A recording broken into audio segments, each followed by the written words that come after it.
believe I traveled for an hour yesterday to a Taco Bell. Really? That was legitimately the only place open to get food. Oh. This whole town is closed. I get it, like people say, you don't understand, in small towns a lot of things are closed. It's like, Oh crap. Look at that Yum Yum Bakery shop over here. They're open. a lot of the people in my chat shit on New York City for all the things being closed, talking about how in their town nothing is closed. But then when I post the videos of a small town that has no sales tax and no state income tax, and seemingly no COVID orders shutting down all the businesses, having a bunch of stuff being closed, they say, well, you don't understand, that's just how that place is. I don't understand that. It seems disingenuous to make fun of one place. So what do you want to bring Jessa? Because, I mean, we should bring her something. I was bringing her the gift of my presence. Okay. Well, I mean, like, I was just thinking, like, hey, you know. I don't bring people gifts, to be honest with you. Like, that's just... You know, like housewarming gifts. I never bring gifts. I really don't. Because, like, bringing a gift when I visit someone implies that, like, our friendship, our acquaintanceship, our time together is not enough. I need to bring you a piece of chocolate, a bottle of wine or something, or else it's not real. And that's just, I don't know. It's just being cordial and being nice. Being cordial is saying, hi, how are you, hello. Not like, I don't want to encourage this culture where I have to spend $20 to visit somebody. I don't mind spending, I mean, I sent her a hot air station. I forget exactly what it was a while back. I sent her some tool that was like $400 because she was screwing up with the tool she had, and it was affecting her confidence. And I knew that Jessa is a more capable technician. She's smarter than me. She's a more capable businesswoman than me. She just so happened to have the bad luck of having a shit tool, and for whatever reason, she did not believe that about herself. Okay. So I sent her like a tool that cost about $500 or $650, and then it changed the entire way that she was doing hot air rework. Like, I'll do that, but I mean, because it's meaningful. But bringing somebody a gift of, you know, like, here's a $5 chocolate, or here's a trinket from a gift shop. It's like, I don't get anything out of that. It's just kind of like I was thinking of you kind of thing. It encourages. I mean, isn't driving 320 miles out of the way kind of a way of saying I was thinking of you? Yeah. Or like buying dinner together or doing something. Like, I don't mind, you know, buying dinner together. Okay, I'll do that. Or getting you a tool that you need when your confidence is low because you screwed something up. I'll do that. Or visiting you to say hi and mess around, or like, you know, do a stream with you or something like that. Like that, I'll do that. But like, you know, going into a consumerist gift shop and spending $5 to $15 on something that she's probably going to throw away or put on a nightstand and forget exists. I was going to get her something like maple syrup or something. That's all. Not much of a gift shop person. We'll find maple syrup at the next place. Maybe in Vermont. You got Max maple syrup, right? I got Max maple syrup, yeah. Max is maple syrup now. But yeah. That's why I was thinking about other stuff, because I thought, well, you know, the way to kind of just share it is give him things that he could share with other people. So, jam, things, fudge, that kind of stuff.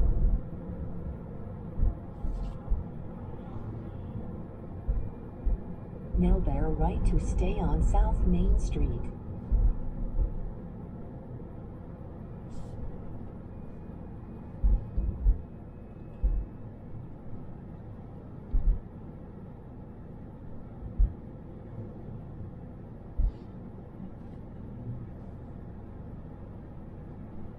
South Main Street.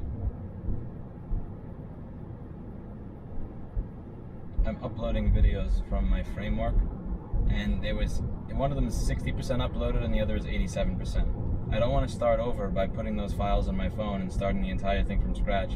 So I have my framework laptop plugged in the back of the car, open, and my phone tethered. But because the phone gets hot when it tethers and also loses charge really quickly, I have it sitting above an air conditioning vent and plugged in. Yeah, that's how we do YouTube videos with hotel internet.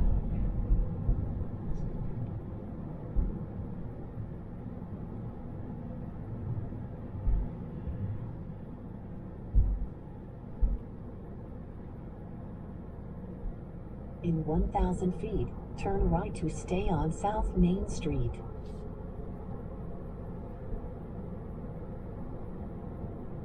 I'm very proud that you drove this the other day.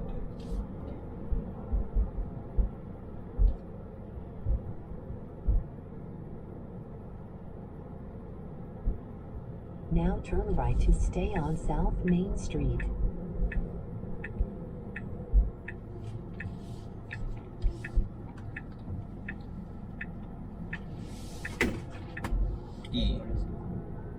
you look in the back and see what? Water. What did it fall? Did it fall onto my laptop? Yeah. Wait, it did fall on my laptop?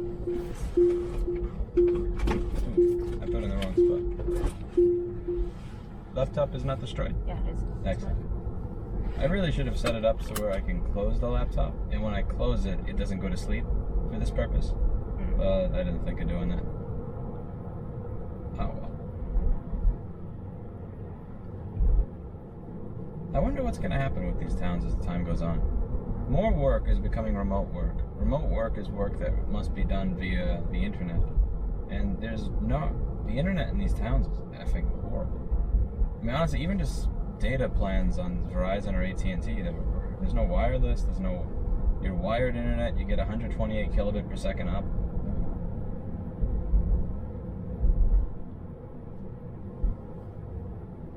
The retail shops are closing.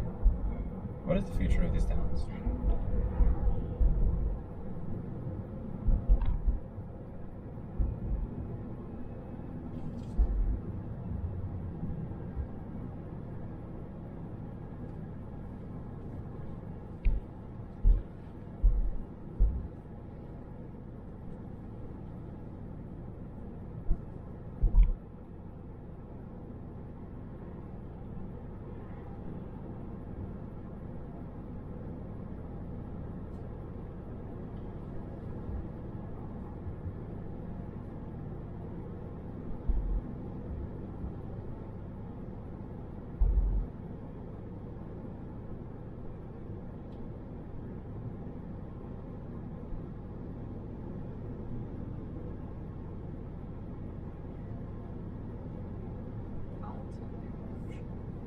Mirrors are huge.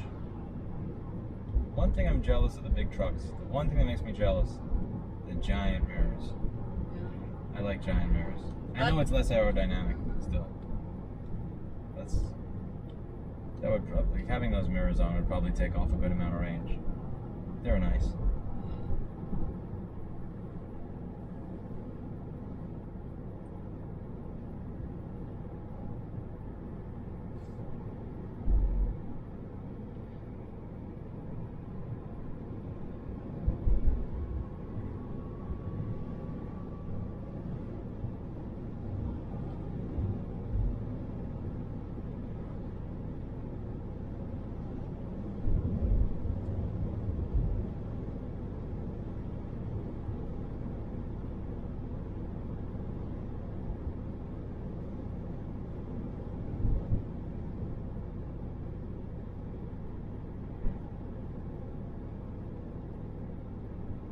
You want to listen to the Dr. Phil?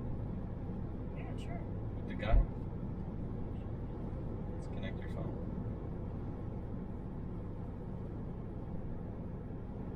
By the way, if we pass by any county store, I want to swing by. What kind of county store? You mean like the one that we went to? County store. What's a county? You mean like the one we went to yesterday? The farm store? Like those farm stores, yeah. Those look really beautiful. I want to check it out because I want to buy more stuff from Max. Because I want to get him like a whole little, specialized gift basket. Kind of like, hey, yeah, thank you so much. Kind of thing. I kind of pick up Max as that kind of person where he really likes special stuff. That's at least my gauge about him. And if you get him something that shows you put a lot of thought and attention behind it, like things from different areas, he really appreciates it. That's my take on Max. My take on Max is that if we gave him Oreo as a gift, I think that he would appreciate that a lot more. Oreo? You think he likes Oreo that much? I think that he would happily take Oreo if we said, he's now your cat, he seems to really like you. Is that just because you want to get away from his dental clean? There we go. What? How dare you assume such a terrible thing. I will assume those terrible things. You trying to dump that? Oh, how come you never tried to give Max Oreo to Max earlier? Huh? You had 3 years to give him away. Connect.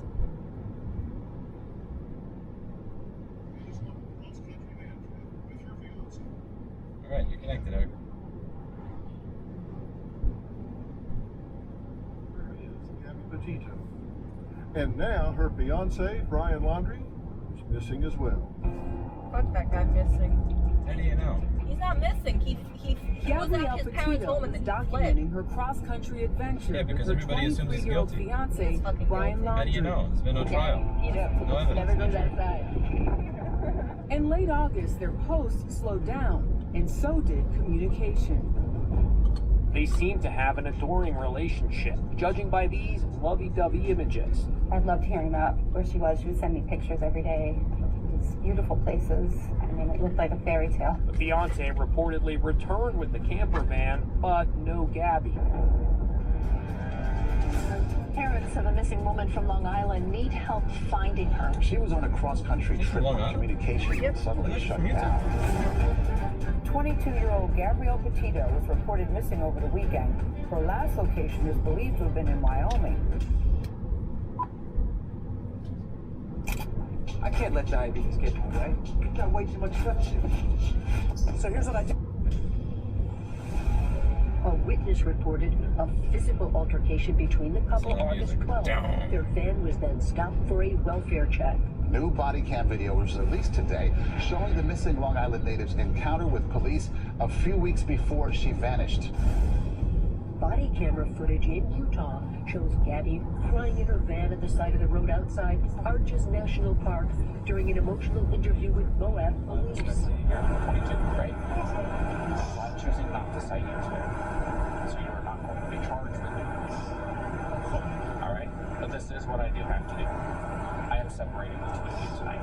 The two said they pushed and shoved one another outside a grocery. Gabby scratched Brian, but told police they were in love and didn't want to press charges. Police concluding it was not a domestic assault, but a mental health crisis. Laundrie is reportedly not cooperating with authorities and has hired a lawyer. We don't eat, we don't sleep. We are constantly on social media talking to everyone we can, trying to get leads. This just in, the FBI saying tonight they do not know the whereabouts of Brian Laundrie. This evening, police were seen entering Laundrie's home in Northport, Florida. Laundrie is a person of interest in Petito's disappearance. My friend's life is at stake, and I would really just appreciate it if you would speak up. Even just one little thing gives us a place to start. I want to find my friend.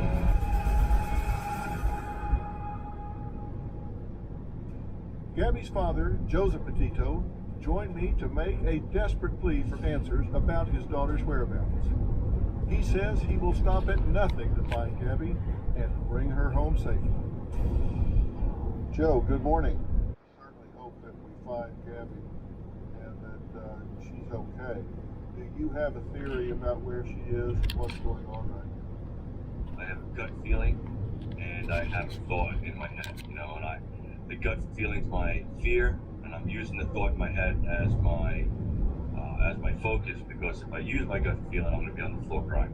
So your fear, as any father when their daughter's missing, is that there's something, foul play has taken place and something's wrong with her, correct? Yeah, I mean, it's In too 1 long mile, to Belleville not to New have Hampshire anyone see her. 28. Well, she had gone on this road trip with Brian Laundrie, and let me get a little history about them. When did they begin dating and moved to Northport, Florida to live with his parents? Yeah, so about 2.5 years. They've known each other since high school. How would you describe Brian? How well did you know him, and what was he like? I've met him a bunch of times. I've never liked any of Gabby's boyfriends. Let's be real. I've never actually called one of her boyfriends by their real name, ever. I've always made up names for them, to be honest with you. What was your name for Brian? Brienne. You didn't call him men. Call him Why Brian. that? Oh, why not? I always tried to use the female version of the boyfriend's name, That's healthy. just to intimidate them a little bit. Oh yeah, that's really healthy. How did he respond? Good job. Nice Well, parent. they laughed. So as the years progressed, I think she prepared them for when they met me. Yeah, got him ready. Yeah, that's great. Brian That's was great always respectful. I can't say he wasn't. What kind of relationship Yeah, it was a little did petty. they have? How would That's you really describe petty. it? There's no red flags that stuck out. Nothing that popped in my New head. car That was, autopilot this boy stops is, for the red. It's not a good boy. Good If new there car. were, I would have discouraged going on the trip. Had she ever done a trip like this before? She did. She did it with car the does not know skateboard. She the went way to, to go. That's dumb. not a van life type of style where they did their own, camper conversion. But she took, we leased her a Nissan Now Sentra. they're right They on did a to New cross-country Hampshire trip to 28. California and San Let's see what it Francisco, does. stopping at a bunch of stops and stuff like that. It was, she had a great time. So it's not even Does it like this is yield? their first time doing something. Of course No not. It's a fucking Tesla. No. So you had no concerns about her going off and doing this again? I had concerns. Now About they're parent has right on to concerns, Suncoast especially Valley this could be a Road. few months, to be real. But nothing indicated we'd be here. Did you ever There's a witness country them store right fighting? How do we get in?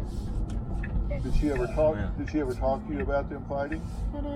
No, because listen, I'm a protective father. If my daughter cries, I'm gonna fix Pause. the problem. You know what I mean? That's Pause. how I am. I don't like to see that. That's not something she's gonna. Let's take a look at what's inside.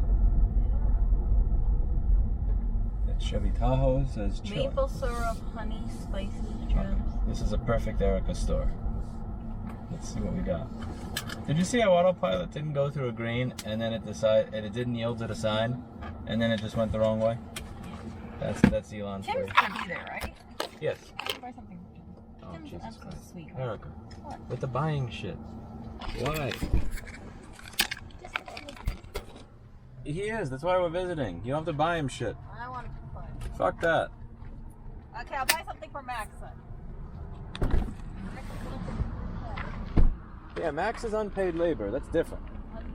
Yeah, you're getting more value if you buy something. Listen, I'm not saying I don't like Tim. It's one thing to buy something for somebody that's unpaid labor out of guilt. No need to buy shit for the whole world. Hello. Hi, how are you? Hi. Oh, beautiful.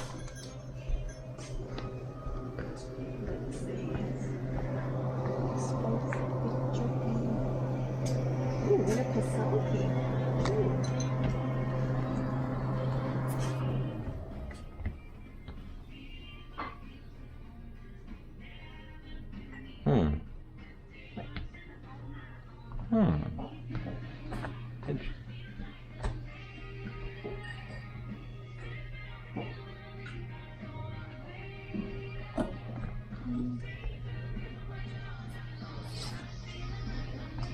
Bacon ketchup.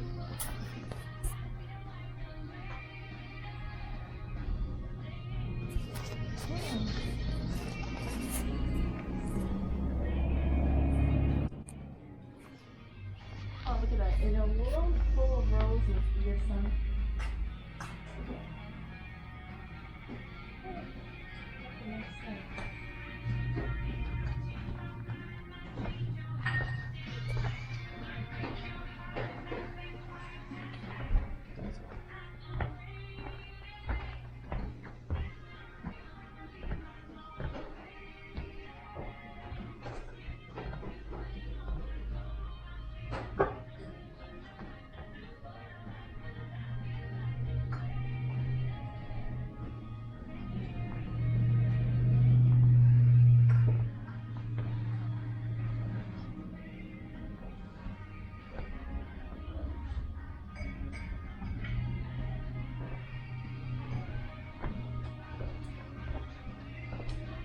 Love begins at home.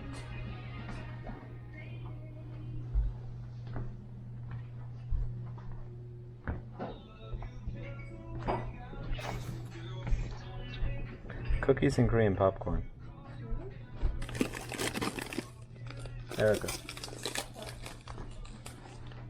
Have you ever seen cookies and cream flavored popcorn before? I haven't. Here. Let me get. Maybe I get this for Tim. And I justify it by saying it's for Tim when I'm actually going to eat 90% of it in the car. What? You're gonna give him the 10%? Yeah.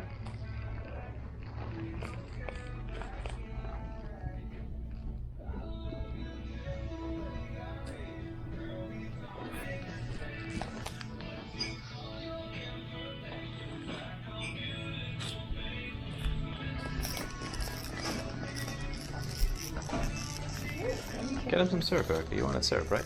Yeah. There's so many choices. I know. Maple seasoning. I think maple seasoning would be amazing on the yogurt. Get a maple seasoning, actually. And I'll take that for myself. I do? Ah.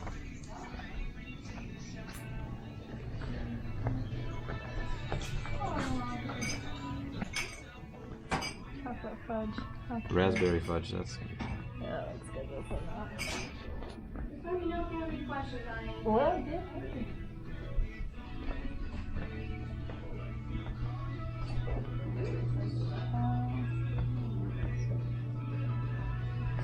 I like this sign. I run it. This sign sounds like an Italian marriage after age 40. Don't worry, laundry, nobody's. Yeah. Oh, jeez. Italian marriage after age 40.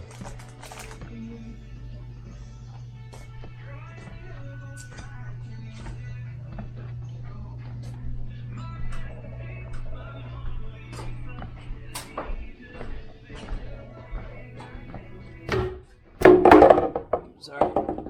I'm sorry. I'm a klutz. Put it right back there.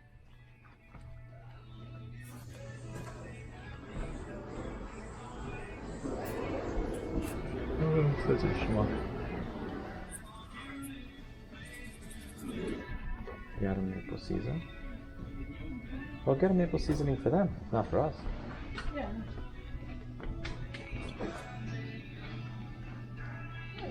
How about some peanuts? Peanuts are healthy. It says you were thinking of them, but it's also a gift. Maple peanut. How about this one, maple bacon? They put bacon and peanuts? Are you serious? Lemon crab.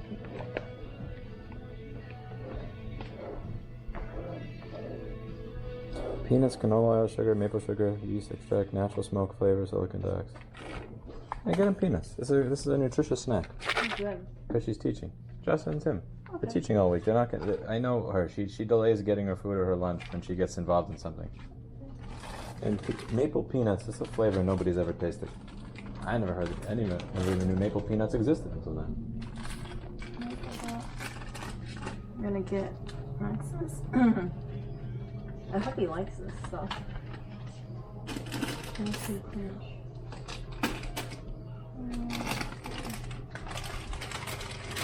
What's this? And dill pickle peanuts. Ooh, lemon crab peanuts. I'm gonna get one for Tim, one for Jessa. Yeah, why not? Okay, which one?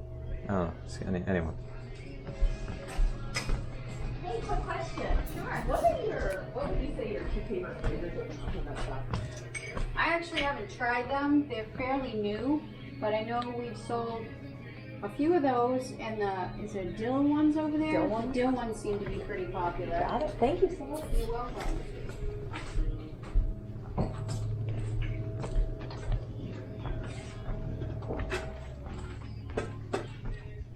Gonna get the popcorn instant? No, I don't want popcorn. Huh? Oh no, this is for our cat section.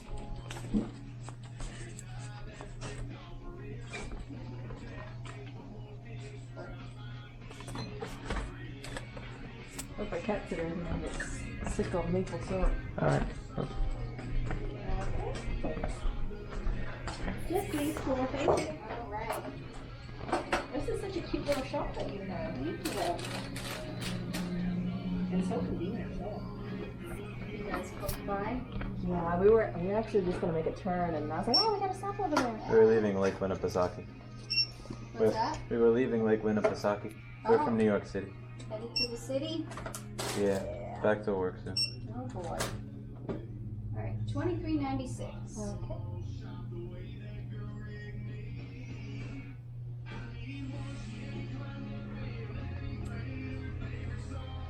Would you like a bag? I know, it's good. Thank you. Or would you like a receipt? Yes, please. Thank you.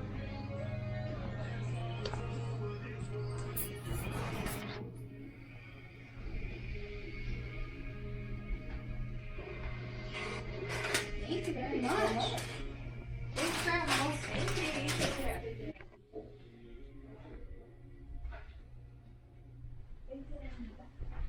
This is okay.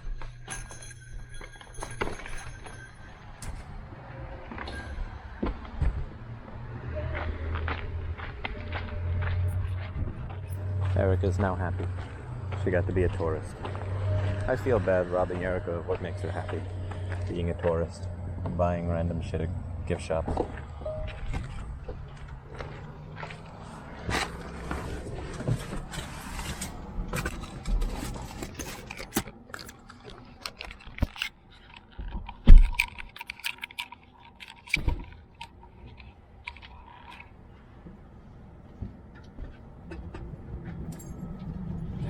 Uh-oh.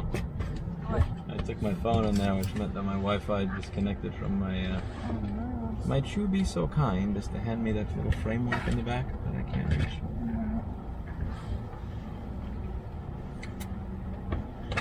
Thank you very, very much. Okay.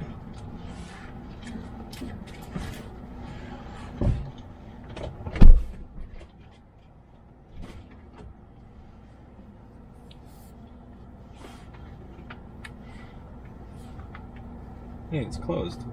Did you close it or was it closed before? It was closed when I saw it. That's no good. That means that is not uploading. Okay, we connect you. Then you get to keep uploading.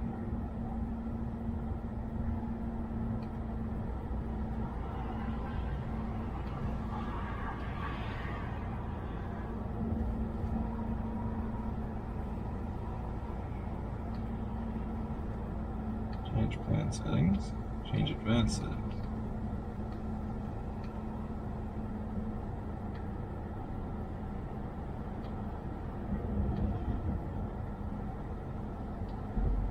Strange that the lit option appears to be gone from power settings in Windows. Sleep, plugged in.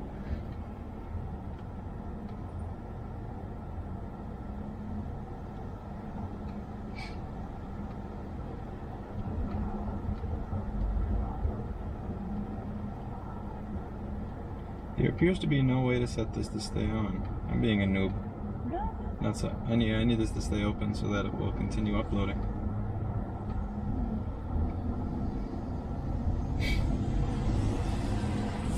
I have an idea, actually. What? Hi, Erica. God bless your soul. Okay.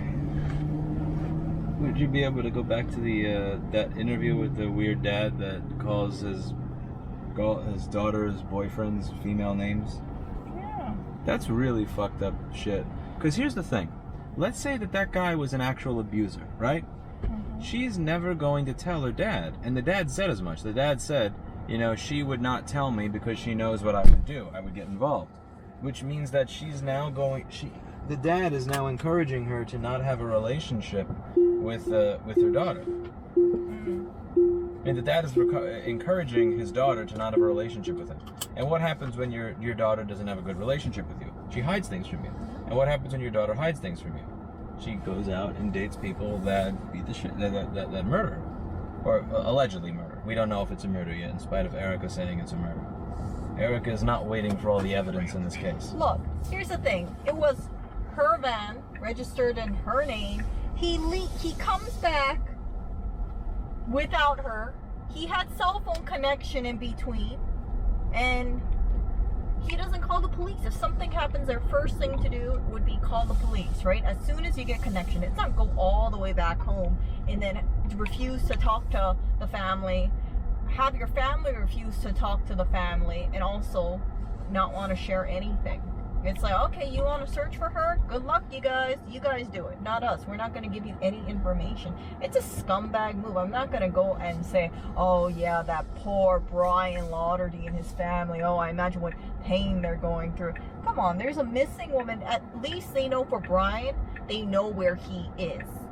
I'm pretty damn sure because he came home and then he left. So I'm not going to go ahead and make him look like the freaking victim over here. I'm not saying that he's a good guy or that the parents are doing a good thing. All I'm saying is that we don't know that he committed the murder and that it was murder. Yeah, okay, fair enough. You have to, that's what fair enough. You have a case, you have a trial, you have you have to have a trial, you have to have a jury, you have to have evidence collection, you have to have an investigation. Okay. But you never know what happened out there. we're jumping to the conclusion. But why not be forthright about it? Now, is he acting like somebody that is a criminal? Yeah. He's acting very guilty. 100%. Also, one thing I'm curious about, with the amount of people that are murdered every day in America, why are we talking about this one? Like, even in our own fucking neighborhood, there's a murder every like week or two. I think because it ties in 3 different things. Influencer, right? She wanted to be an influencer. She had 1 video on her YouTube channel. That was it. Like she also had an Instagram. Well, I have more than 1,000 actually. Look at you. Yeah, I'm a ping pong influencer. AKA, that's ping pong. I'm just making a lot of videos, and some of them sticking, but most of them don't stick. So, yeah, what can I say? So, the other thing too is that she's young. She's only 22 years old. She's beautiful, and it sounds like this couple went off into the wilderness, and it makes a great story. Like, where is this beautiful woman, young woman? Where is she? And now the nation is captivated by it, even more so because they're like, we got to find Gabby. People went outside of the house saying, "Where's Gabby? Where's Gabby? Where's Gabby?" His family refused to say anything. And you guys can listen to the Dr. Phil thing. Let's continue where we left off. Yeah. If you have that open, I don't know if you're. She knows that I'm gonna get it. Ah, beautiful. Okay, let's play it back to connect to the car if you might. If you could. Okay. You remember how this works, Erica? To connect to the car? Remember the menu? Connect to you. You gotta connect on yours.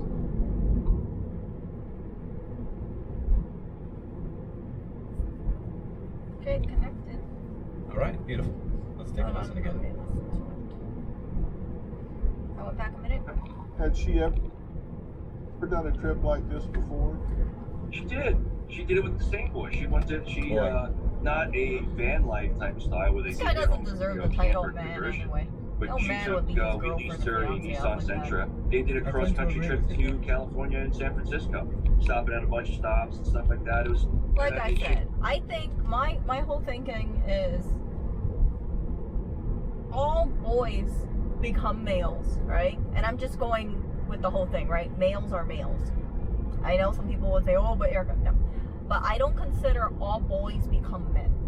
I think some boys just become males. But he's made it clear that the dad calls everybody a boy by a girl's name just to be an asshole. Yeah, I think the dad kind of is an asshole. I think it might have impacted his relationship with her, it doesn't make him responsible for the murder, by all means. Yeah. But it means that there's likely not the type of open and honest communication that should be occurring there. But she was regularly talking to the mom. Seems like every day they were talking together. Yeah, because the dad sounds like someone who is not Yeah. a parent that you would want to share anything with. Yeah, but she was very loved by her other family. Let's listen to the rest. We had a great time. So it's not even like this is their first time doing something. No problems with it at all. No. So you had no concerns about her going off and doing this again? I had concerns. I mean, come on, a parent has concerns, you know, especially because it's going to be a few months, let's be real.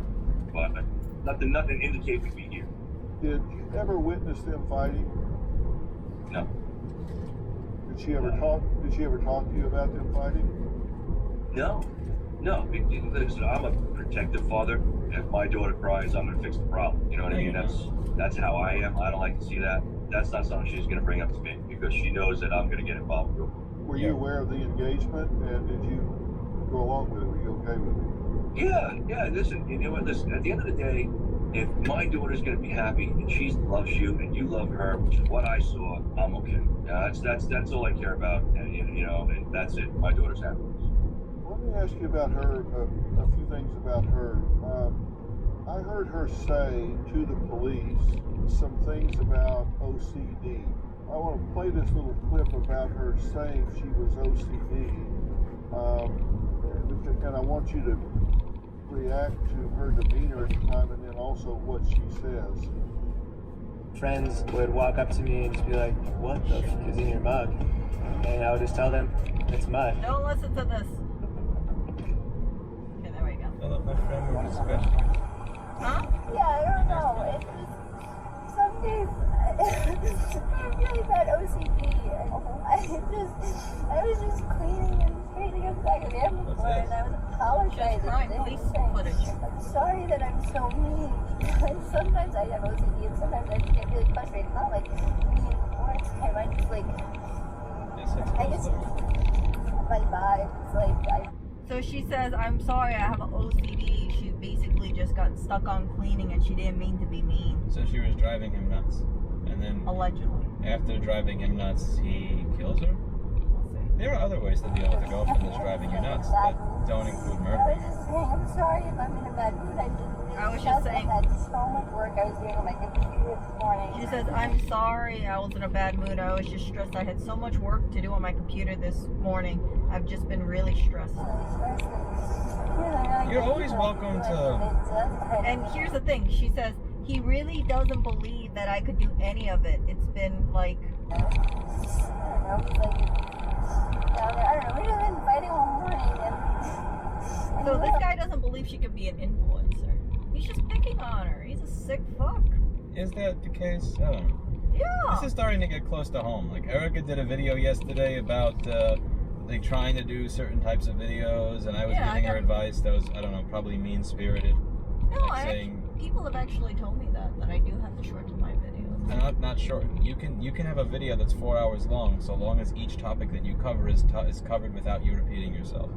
Everything that you fuck you, autopilot. Everything you do should have, you know, okay, here's what they say, here is what their argument is, here's something you should consider, here's my opinion, bam. Like, just, I repeated I had a conversation with Erica about it, and then she started organizing everything on the table, and I'm like, you don't need to organize all that stuff, we're going to be leaving soon anyway. I forget exactly what it was, but it's like you organize all the time. But one of the things is, we had the exact same two conversations, and Erica, note this, boyfriend, Erica is not dead. I'm just saying.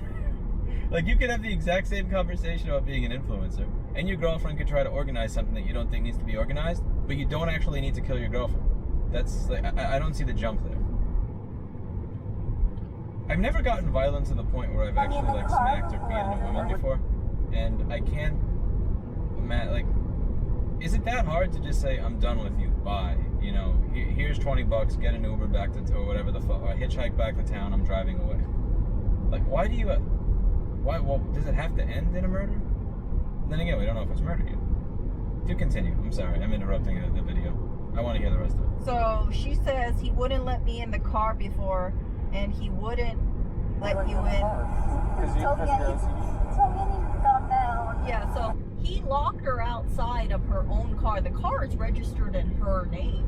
And he locked her out, so she freaked out, and he was telling her, you need to calm down. He's treating her, you know, like, well, he locks her out of the car, but I guess he's inside of the car. It's, like, totally messed up.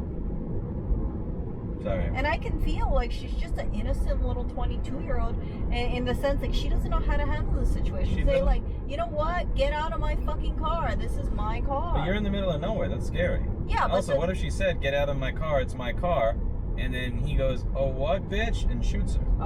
So, yeah, maybe that happened. We don't know. Like, I mean, it's intimidating. Yeah, the other thing, too, is that I don't know if it was regards to this, but they actually had the cops called. You know why? Explain. Someone caught him slapping her, and they called the police on him. So he actually hit her in public. See, that's not very nice. That's not how this is supposed to work. I'm perfectly calm all the time.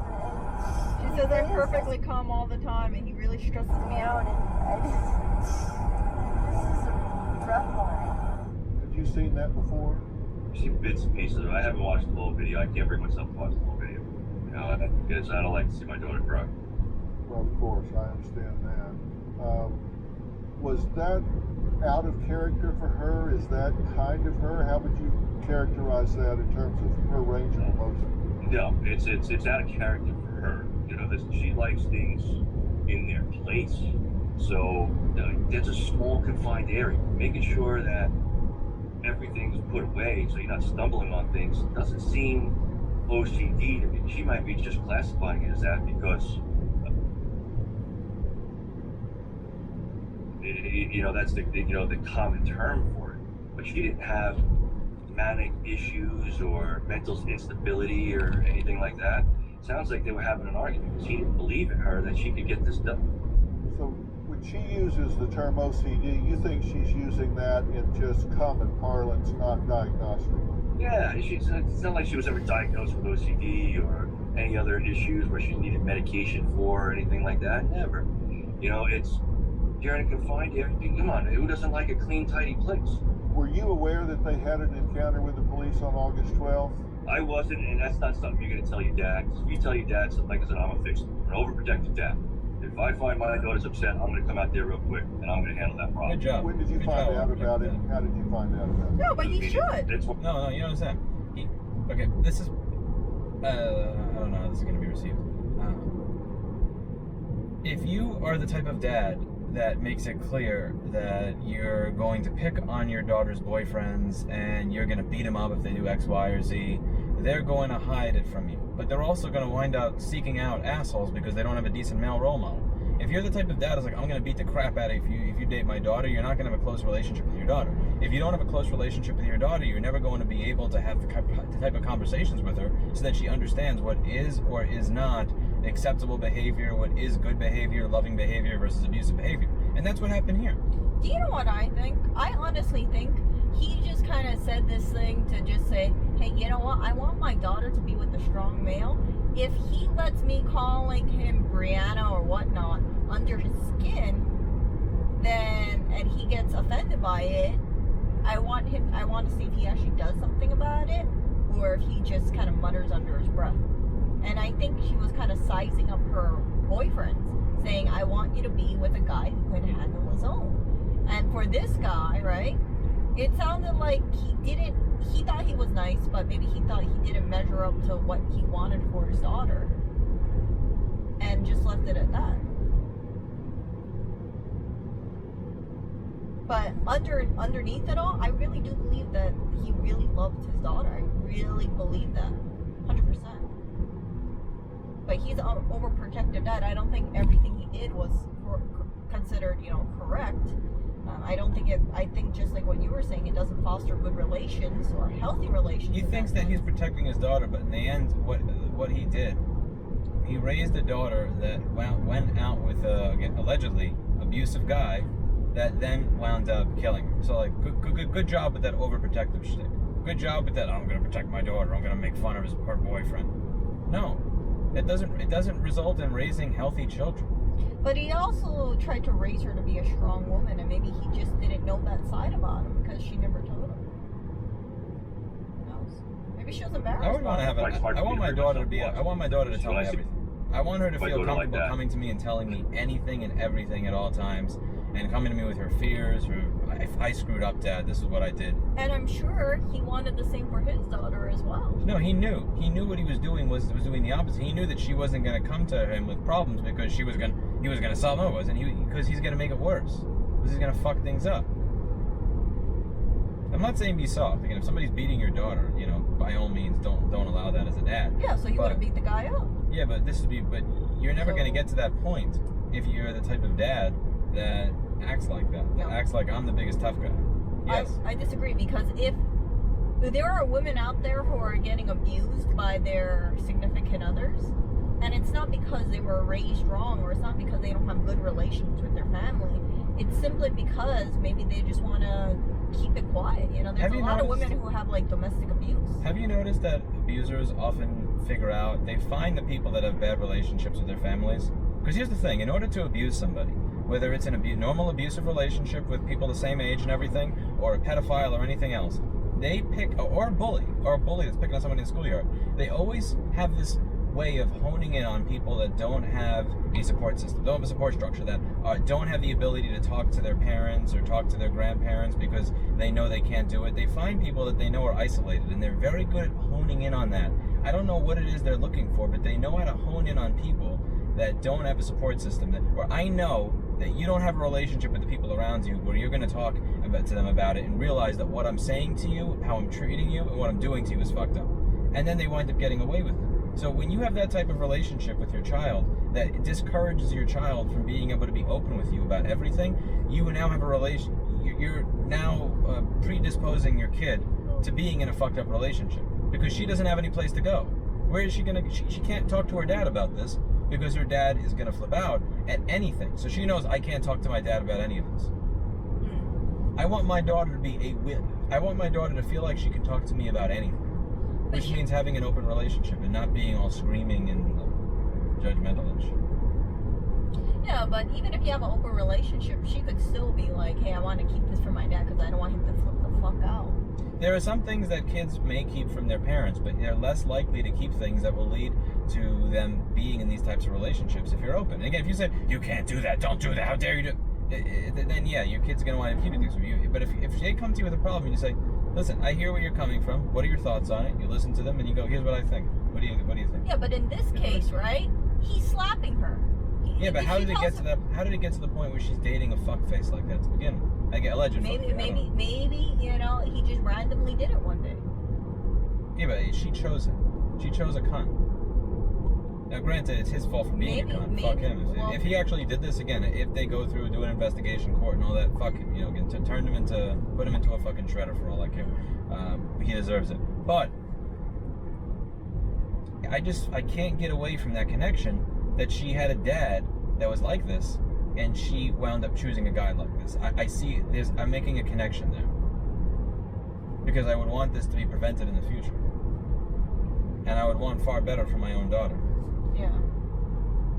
But I don't think there's any way, because like for instance, right, if I was a male figure, right, imagine that, if I was a male figure, if I was a dad, and I had a daughter, and my daughter told me, hey, Dad, I'm dating this guy, I'm in Wyoming, he's beating me up, I'm thousands of miles away from you, and I feel lost. First thing I would do is I would bring my relatives, bring my friends, get on a plane, go over there, and maybe not do some lawful things. I'm not talking about that. I'm talking about everything that happens. Suck my dick, Elon. I'm talking about everything that happens prior to it getting to that point. Once you're at the point where the boyfriend, where the daughter is calling and crying and saying, my boyfriend beat me, you're already gone. You lost. I'm talking about how do you prevent that? How do you stop it from getting to that point? How do you teach your daughter how to tell what is and isn't a healthy relationship, what isn't a healthy way to be treated? It's by having open communication, but also demonstrating what the type of healthy relationship looks like. Now, granted, again, you could do everything right and still have something go awry. I'm not saying that there's 0% chance of things going awry just because you have a different parenting style, but I think there'd be a higher chance of it. And it's hard for me to make a disconnect between the way that the father is speaking and, oh my God, what is that? I just opened this button. It sounded like the cracking your knuckles. Go on. It's hard for me to disconnect the way the dad was speaking and the fuckface that the daughter, alleged fuckface, again, we'll wait for all this to be proven and true. In my opinion, guys, it's 100% true. Yeah. Look, I don't even need to do the alleged. He left her freaking body over there either to decompose out there, or I'm just waiting for it to all be proven.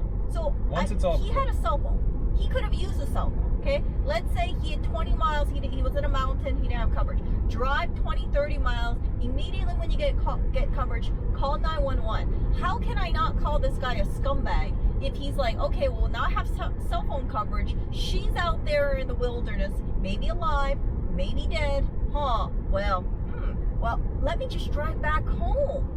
And then I'll use her van, which is registered under her name, and then just pretend it didn't happen at all. He says that she was the love of his life.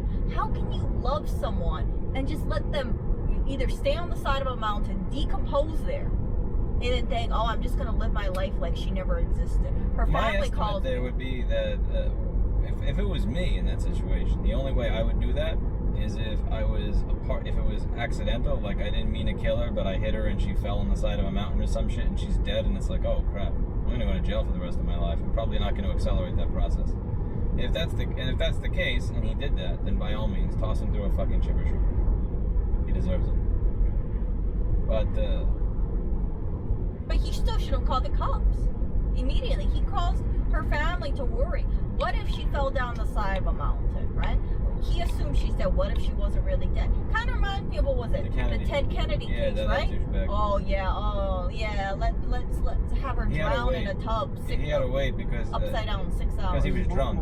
Yeah. And they would have seen that she was drunk. It was a PR thing. And they would have seen that he was drunk if he went immediately. So he had to wait for the alcohol to be out of his system to report it, because driving drunk and someone dying is way worse than failure to report an accident immediately.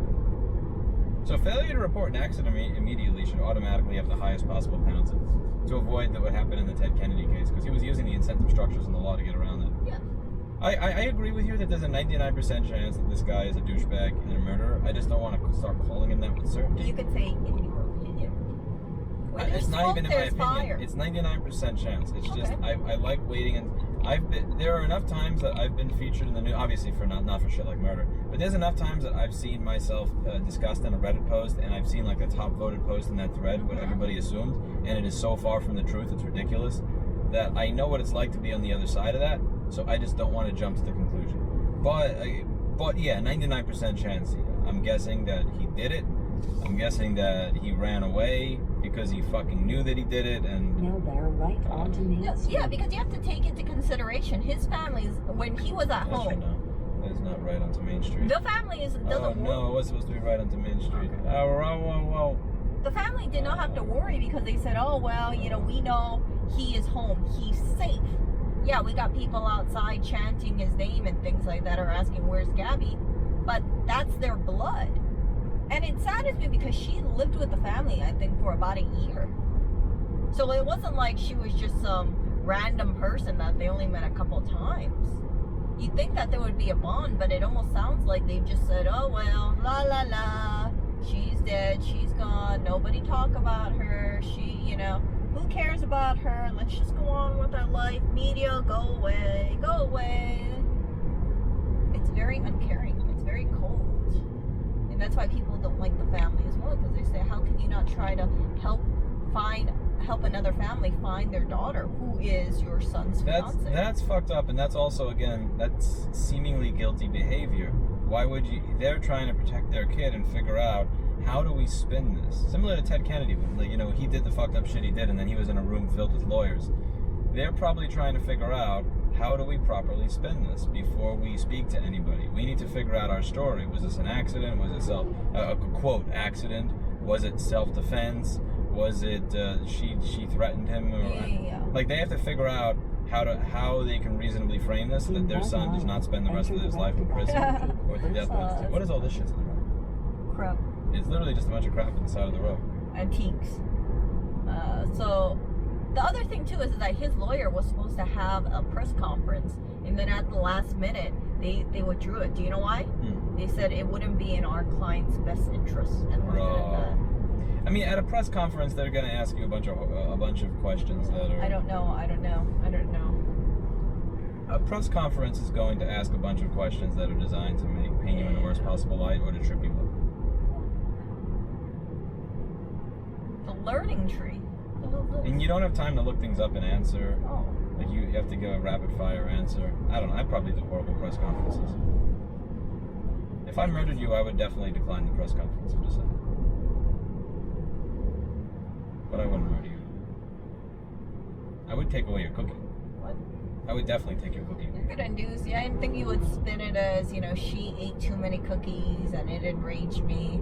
And then one day she was stuffing her face with cookies. Which is what you always do. She choked on a cookie, and I panicked and I didn't know what to do, so I just left her body on the side of whatever. And that's the thing. It would actually be believable. What?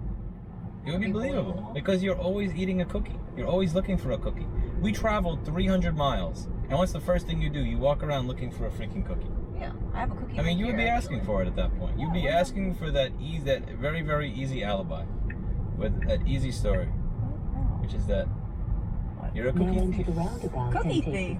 Oh, so now you're going against my character. Now I'm not just buying the cookie; I stole the cookie. Yeah, you're a cookie thief and you're a cookie monster. No, I did not steal my cookies. I paid for my cookies. You're an absolute cookie monster. 2, 3. I made the wrong turn back there. I didn't trust Elon. Always trust Elon. Trust and praise in Elon. Papa Musk. But yeah, so let's go.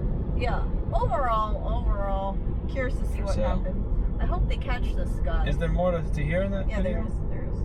Let's listen to the rest of it. I interrupted it. I apologize.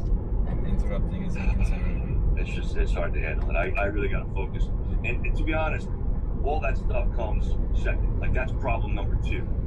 Right now, problem number 1 is get Gabby home, right? Oh, he hasn't figured out that she's dead yet. Yeah, they found her body, I think, 2 days later or something. All that stuff doesn't matter, because I talked to her afterwards. Her mom has talked to her afterwards. I FaceTimed her, you know, all this stuff. And she was working really hard on that website. So, I get stressed and all this stuff, but no, something like that, you're not going to tell your pop.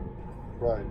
And I'm looking at it from the standpoint of having been trained as a forensic psychologist. I'm trying to see if there's anything that would explain leading up to her disappearance. I'm trying to see if there's anything that you see that's a red flag that I might need to see that would explain what would get her so upset that she would go off on her own.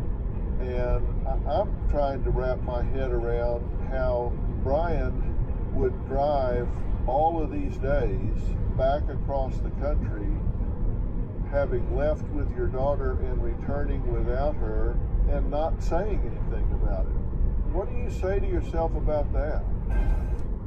Whoa, guys, if you're a cat owner, do not press that skip button, okay? You need to hear about this. I am gonna be crazy. We speak pine. Suck my dick. I'm trying to I wrap hate those my ads head that try to around manipulate my how behavior. Get Brian the fuck out of here. You don't control drive me. across the country. No, but some of the stuff that they advertise, we already bought it. I didn't really like it. I hate traditional advertising with a passion. Why don't you have YouTube Red? It costs money. What? What do I look like? A YouTube millionaire over here? Literally 2 cookies. Left with your daughter. 2 cookies a month? That's 2 cookies. I get more value out of my 2 cookies than I get out of my YouTube Red. Plus, it's always been learned behavior. I'm like, okay, ad, let's just click skip. If you were on the Uber bike right now with me traveling the country, you'd probably be going eat right now. Because at that moment you would be getting rained on. There wouldn't be enough space for all the cookies I'm bringing back. I'm just kidding. Erica. I have 2 cookies in there. Too many cookies. 2 or 3, actually. You have too many cookies. Actually, I think I have 2 cookies. I fear intersections. Silverados.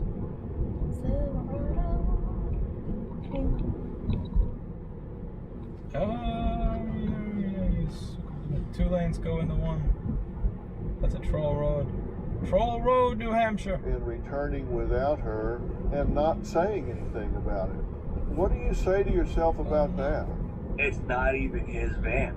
I mean, There it goes. I can say a lot of things that aren't appropriate for TV.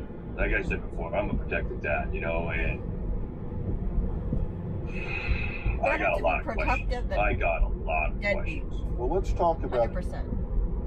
Now we're moving the goalpost. I didn't say that being a No, I mean, dad like, is I don't good. think it's bad that he's protective. I think He's not. That's not really protective because he's not actually protecting his daughter. By being the type of dad that discourages open communication with your daughter, He you're was not. having communication. No, he wasn't. He just FaceTimed her a couple days before. Yeah, but that doesn't. That's not communication. That's like when my dad asks where am I going and I go out and I leave. That's not communication. Yeah, I mean, but no. Communication is when you're open. What is this? No, you haven't even heard what I said yet. That's not real communication. Just because I say hi and then bye to you doesn't mean that I'm actually sharing things with you.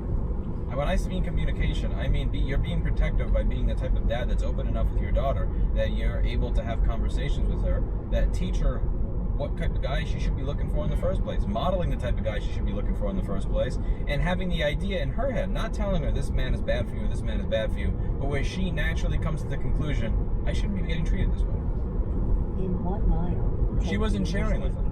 Obviously she wasn't sharing, and he admitted as much. He said that that she would not share with me if something was happening because I'm the type of guy that's going to go in there and solve it and protect her. She thought I can't share anything with my dad because he's a lunatic. Not a real lunatic. If I was a father figure, I'd. What kind of dad calls their because he didn't just say this one, all of their daughter's boyfriends by a female version of the name? Yeah, I think. If I went to visit your dad and he did that, I will tell him to go fuck himself while you were there. And if you wanted to break up with me because of that, fine. Like, I'm just not gonna have it. I would look at him and say, like, why'd you do that? Not like, really, why are you calling me Louise? And if he just looked at me and laughed, I'd say, okay, bye, fuck you. He never explained that behavior. But that's not healthy behavior. That's weird. I agree. And if the thing is, here's the thing. If, let's say your dad did that. I'm not saying he would do that, but let's say he did do that. If you chose to support your dad in that moment over me, what that means is that you're co-authoring that or in sponsoring that fucked up behavior because you're allowing it. So if you said, hey dad, I don't appreciate that, this is my boyfriend and I love him and I care about him and you shouldn't do that, then we could talk about what to do from there. But if your dad started calling me Louise and laughing, and then I said, that makes me uncomfortable, what are you doing? And then you just started laughing along with it, I would fucking leave both of you. Because that means that you're sponsoring that shitty behavior. I forget where that even came into the conversation. Protective dad. Oh. Yeah, but that's not protective, that's being a cunt. Like, dad is being a cunt, In that part, yes, I agree with you there. That's not even funny. Like, if at the very least, if you came up with a specific joke that was funny, sure. Like if I visited your dad on a Yuba and you were on the back of it and he got you a fire suit, that would be fucking funny. Like I would laugh at that. I would definitely get a kick out of that because at least it's creative. But like just calling them a female version of your name. Yeah, that's petty. What kind of pussy are you? Like I said, I don't know what he was trying to accomplish with that. I can only imagine that he wanted to spark a reaction from a person, and if he sparked a reaction, then he would be thinking, man, this person is. He wants to spark he just wants to fuck with people and spark a reaction out of them. And look, he got one. You win. That's a question. Because they need to be asked, and maybe somebody will know something about it. But he leaves and drives home without her. What do you say to yourself about that? First of all, you came home without it. Then you had the van for 10 days in your driveway. So now I got what happened with the van. Did you clean it? Did your parents help you clean it? Did they help cover up the crime? After the fact, I want to know. Like I got these questions. You stole a car over across how many states? Can you be arrested for that? Like, I got a lot of questions. Until I get my daughter back, I don't give a damn about the questions. I got to get my baby girl back. Well, but that may lead to getting her back and finding out where she was. He drove across the country for how many days without telling you she was missing? 7? Well, I guess he was home on the 1st, right? So it takes a minimum from Wyoming. It's a 2-day drive. But you last heard from her on August 27th, and he arrives home on the 1st, correct? Yeah. Okay, so there's 7 days between when you last heard from her and when he arrives home without her. Well, there was another text message to her mom on the 30th. But she doesn't believe that was from Gabby. What did the text say? No reception in Yosemite. And we thought it was actually like a autocorrect where she meant Yellowstone. So there's this text message that just says no service in Yosemite. What were the last words that you spoke to your daughter? We were working on her website. She was telling me about the trip, where she was going, and all this other stuff. She said, listen, I'm going to have some bad reception, in certain spots, so I'll call you when I can.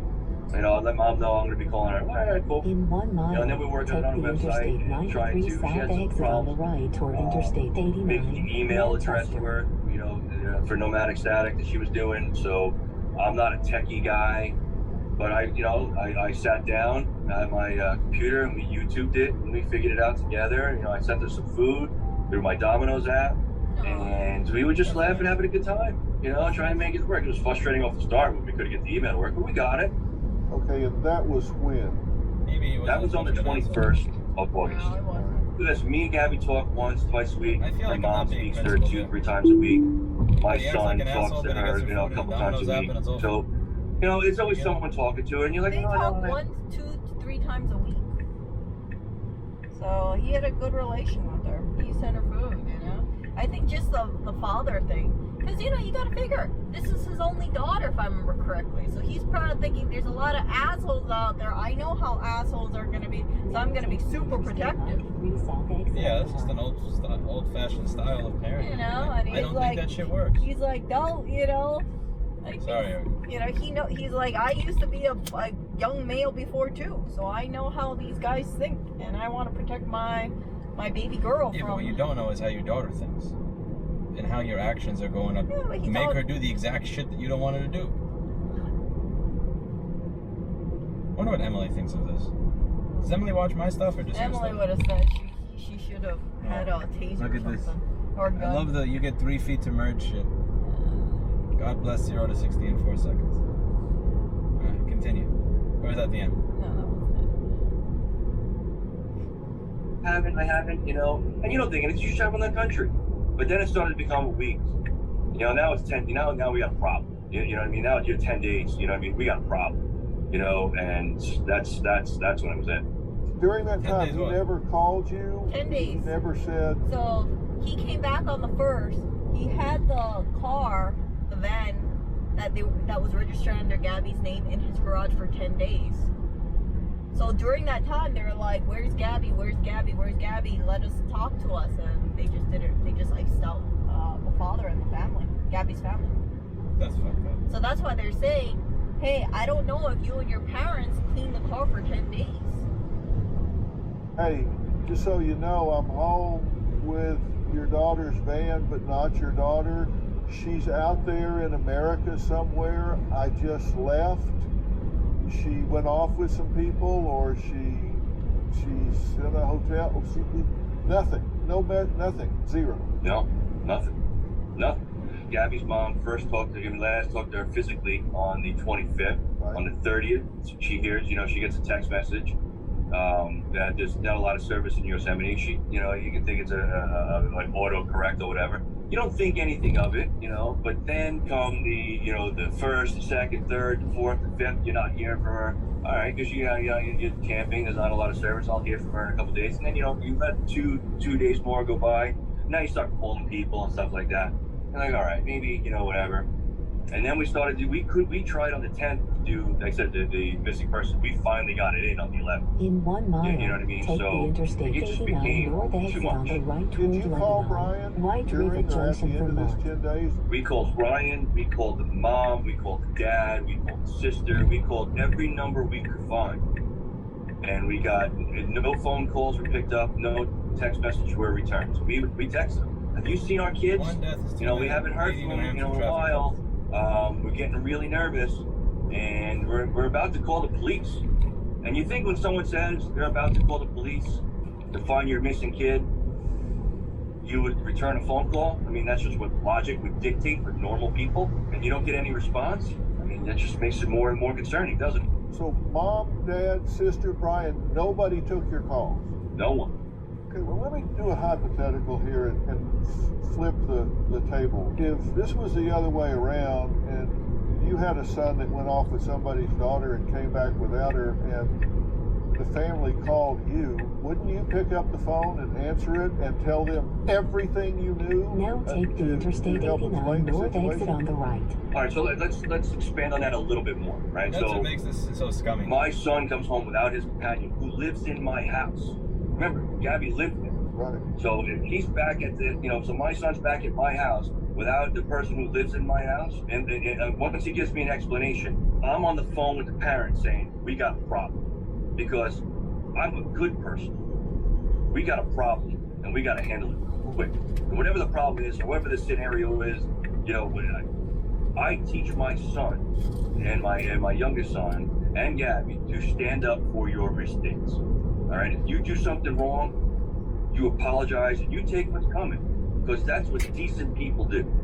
Obviously, they skip that role in parenting. Would you have expected him to call you if he was leaving Utah or wherever without her and say, sir, she won't get back in the van, she won't come home, I'm leaving, NRV is towing a truck. home, you want to come out here?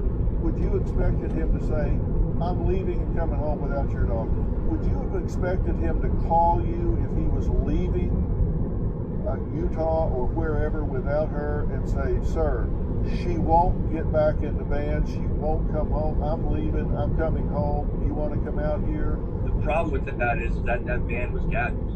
So he could leave that van right there. I'm jumping on a plane, tell me where she's at, and I'll be there in a few hours.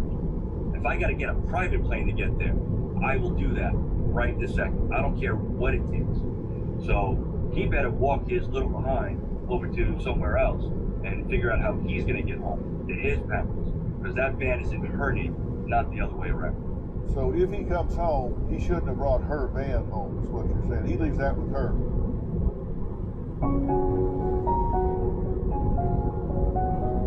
Dr. Phil getting rich off her. Gabby's 5'3", maybe 110 pounds. You think it's okay to leave a young 22-year-old person in the middle of nowhere? So how much money do you think she had? She had money, but not enough money to spend a month's time in a hotel with food and stuff like that.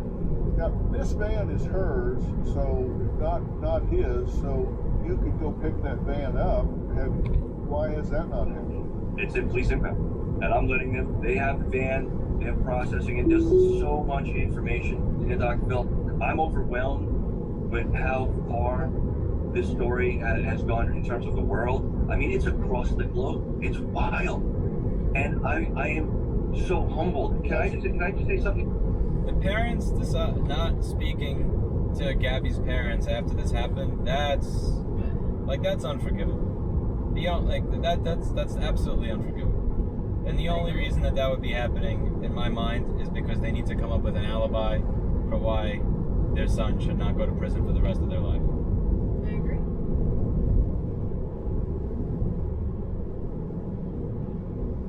I still feel bad for the dead. Like, all the criticism that I gave over the name calling shit, like, you don't deserve a dead daughter over that, That's horrible. That's genuinely horrible. I feel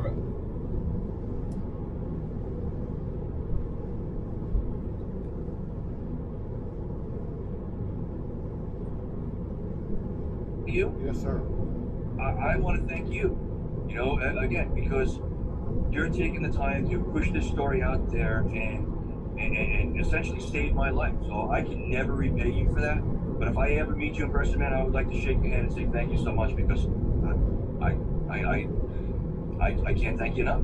And that's just that's just a fact. Well, I hope we meet when we're celebrating finding her and solving this puzzle. We'll bring her home. We'll bring her home, and she's gonna be home safe. That's what I gotta go with in my head. Until I'm told otherwise, I'm gonna be on the floor crying. So I understand. As a father, this is so fucking sad. I'm praying with you, praying that we find her and she's got some explanation for this. Now, at this point, you don't get the van, and you don't pick up the van. The FBI has it now. He doesn't pick up the phone. His family doesn't pick up the phone. But when he does pick up the phone, he picks it up to hire an attorney. How quickly did he do that? I don't know how fast he did. And that's some of the questions that I have. Like, when did you get an attorney? Did your parents meet and abet you in a crime? All this other stuff. What was your reaction when you heard he was refusing to speak to the police? I screamed. My wife couldn't even console me. Like, I thought the worst. That's my baby. I was 20 years old when Gabby was born. She saved my life. I was going the wrong way in life. Maybe the person I am today. So I broke down. I was crying, screaming. And then I composed myself, and I got to get him home, because he's not helping. I'm not allowed to contact him. I'm not allowed to be anywhere, whatever, go anywhere near him. And if I did, all it's going to do is stop me from the primary focus of finding Gabby. So I'm doing what I know best. Bring my daughter home. That's all I can do right now. The FBI now looking for Brian Laundrie. His lawyer tells us his location is unknown. Dozens of people lining up outside his house, demanding answers on Gabby Petito's disappearance. Where is Gabby? Officers going inside, speaking with family. The dad is on Long Island, I believe. Taken inside the home. Gabby's parents praying she's found. I just want to take my daughter and save her and hug her. protect her. as the country demands to know where she is. Where does he live in Florida? He hasn't spoken. I don't know. He hasn't spoken to the police. He hired an attorney, and his attorney released this statement. The attorney said, "This is understandably an extremely difficult time for both the Petito and Laundrie family. It is our understanding that a search has been organized for Ms. Petito in or near Grand Teton National Park in Wyoming. On behalf of the Laundrie family, it is our hope that the search for Ms. Petito is successful and that Ms. Petito is reunited with her family. On the advice of counsel, the Laundrie family is remaining in the background at this juncture and will have no further comment." You want me to break that down one by one for you? Yes. All right. So we're going to start with the opening line. All right. Now take exit It's 5 really on the hard left. on the Laundrie family and the Petito family.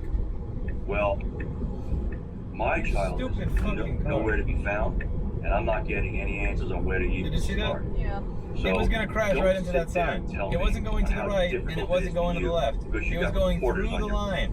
Yeah. You know that's how that guy died in that 2018 red Model 3? I remember you told me about that. Yeah. Oh, no, I think it was a Model X. Oh, the Model 3, that scraped against one of those truck crates. Yeah, it just bashed right into that. The guy wasn't paying attention when he was using autopilot, and it smashed right into one of those dividers. Elon is I just never trust this full self-driving shit. Because that's the whole idea. It's supposed to take exits for you. Yeah, fuck that. Yeah, nice try. Not killing me that soon, Elon. If you kill me, Rich Rebuilds will take my place. Okay, let's go back. Elon? Why does this guy have a left turn signal on? He's been driving for a while with a left turn signal. Block. Where is Gabby? There we go. It's really hard on the Laundrie family and the Petito family. Listen to this part. Well, my child is nowhere to be found, and I'm not getting any answers on where to even start. So don't sit there and tell me on how difficult it is for you because you got reporters on your block. Where is Gabby? My heart bleeds for you. Then there was, I want the search to be successful. Well, I don't know about you, but when I want something to be successful, I will partake and help to make sure it's successful, not sit in the background, all right? If you love this person and she's your fiance, then you should turn around and, I don't know, lead the darn charge. Like I should be number 2, you should be number 1, but he's sitting there behind his mom like he's 4 years old. And to be honest with you, I said something on a previous interview that I'm gonna bring up if that's okay with you. I apologize. I heard yesterday Cassie, the sister's interview, and I reacted emotionally without hearing the entire interview. So I would like to personally apologize to Cassie Laundrie because I heard through that interview that she hasn't talked to her brother and she wishes she could help. And they're not talking to her from what I understand. So I want to apologize to her because I jumped to conclusion and that is wrong of me. And if you can talk to your parents and pressure them into, say something, print out a map, draw a circle and fill it into an airplane and throw it in the front yard. I don't care. You don't have to say a thing. Just tell me where to start. We'll start. I mean, you're going from Wyoming to Florida. That's a lot of ground. Well, she spoke out and says she loves Gabby. What's your reaction? I don't doubt it. Gabby's a lovable person. She's an amazing girl. How could you not love her? She might just be as frustrated as we are. I don't know. I passed judgment, and that was wrong of me. So Cassie Laundrie, I apologize. Who's Cassie Laundrie? Well, you said in an open plea to Brian's parents, in an open letter, you said, quote, "We believe you know the location where Brian left Gabby. We beg you to tell us. Gabby lived with you for over a year. She was going to be your daughter-in-law. How can you keep her location hidden? Please, if you or your family have any decency left, please tell us where Gabby is located. Tell us if we are even looking in the right place." So you believe that Brian has at least confided in the family where he last saw her, where he left her, on the off chance that Gabby is somewhere in a shelter, in some situation, circumstance where she is watching this, what do you want to say to her? Gabby, let me come get you. I will bring you to my home, and I will shelter you from all this crap until you're able to handle it, until you're ready. I don't care about anything else than my daughter's well-being. I got big shoulders. I can handle it. All right? When you're ready, we'll have you come out. Until then, we will protect you. Don't worry. Well, that's a good message for her. Can we add your wife? Cute chocolate bars.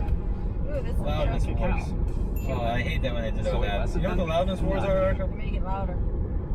I gotta explain about the loudness wars. Sorry for the circumstance. Thank you for talking to us. Well, thank you for having us. Well, I'm sharing with Joe objective number one, and that's to find Gabby and get her home. Yes. And I guess my second objective is to inspire the Laundrie family to break their silence and join this effort to bring her home. And people who have nothing to hide, hide nothing. This is not a good look. There's no way this is going to turn out well by being silent. It just isn't. We're just trying to stay hopeful and persistent to see if, get her name out there, get her pictures out there. I know it is getting out there to help bring her home. I have never seen such strength, I've never seen such courage, and I've never seen such focus as you guys are bringing to this. And I can tell you that if you will keep the heat on here, two things can happen. It will keep people's focus on this situation. We're going to keep a big bright light on it, and hopefully you can inspire his family to come forward and give you information. There is absolutely no way in hell that he doesn't know more than you know. Please, We're begging. I'm begging. We're begging. Parents, just tell us something, just so we're heading in the right direction to find her. Well, that's the thing. And look, lawyers have clients, and they have this client. Your daughter's not a client. This is not a case. This is your precious daughter, and you need the information. What do you mean? And It is a case. do the right It's gonna be a murder thing. trial. Step up and give every piece of information you know Yeah, to but they know help it's gonna be a find this murder trial. When he precious said young this is not a woman, case. whatever the No, it is. circumstance is. The family and the boyfriend knows it's a case. Man, I could At this point, it was just a missing persons investigation. But the person, okay, do you think the boyfriend killed her? Yeah. If the boyfriend, when Dr. Phil said that, listen, parents, Brian, this is not a case. No, they know it was a case because he killed her. You're speculating, yeah. He's speculating when he says this is not a case. Yeah, he's just saying. Well, he's like, why would they hire a lawyer? Yeah. Obviously. Well, yeah. Because it is a case. He knows it's a case. He's preparing for that case ahead of time. He's preparing it's a case, but at that point in time, it was just a investigation. He was not even listed as a murderer. He's still not listed as a murderer. Or suspect. He's just listed as a person of interest. Did you know that? Person of interest. That was a good TV series on CBS. That never made it past season 2, though it was really good.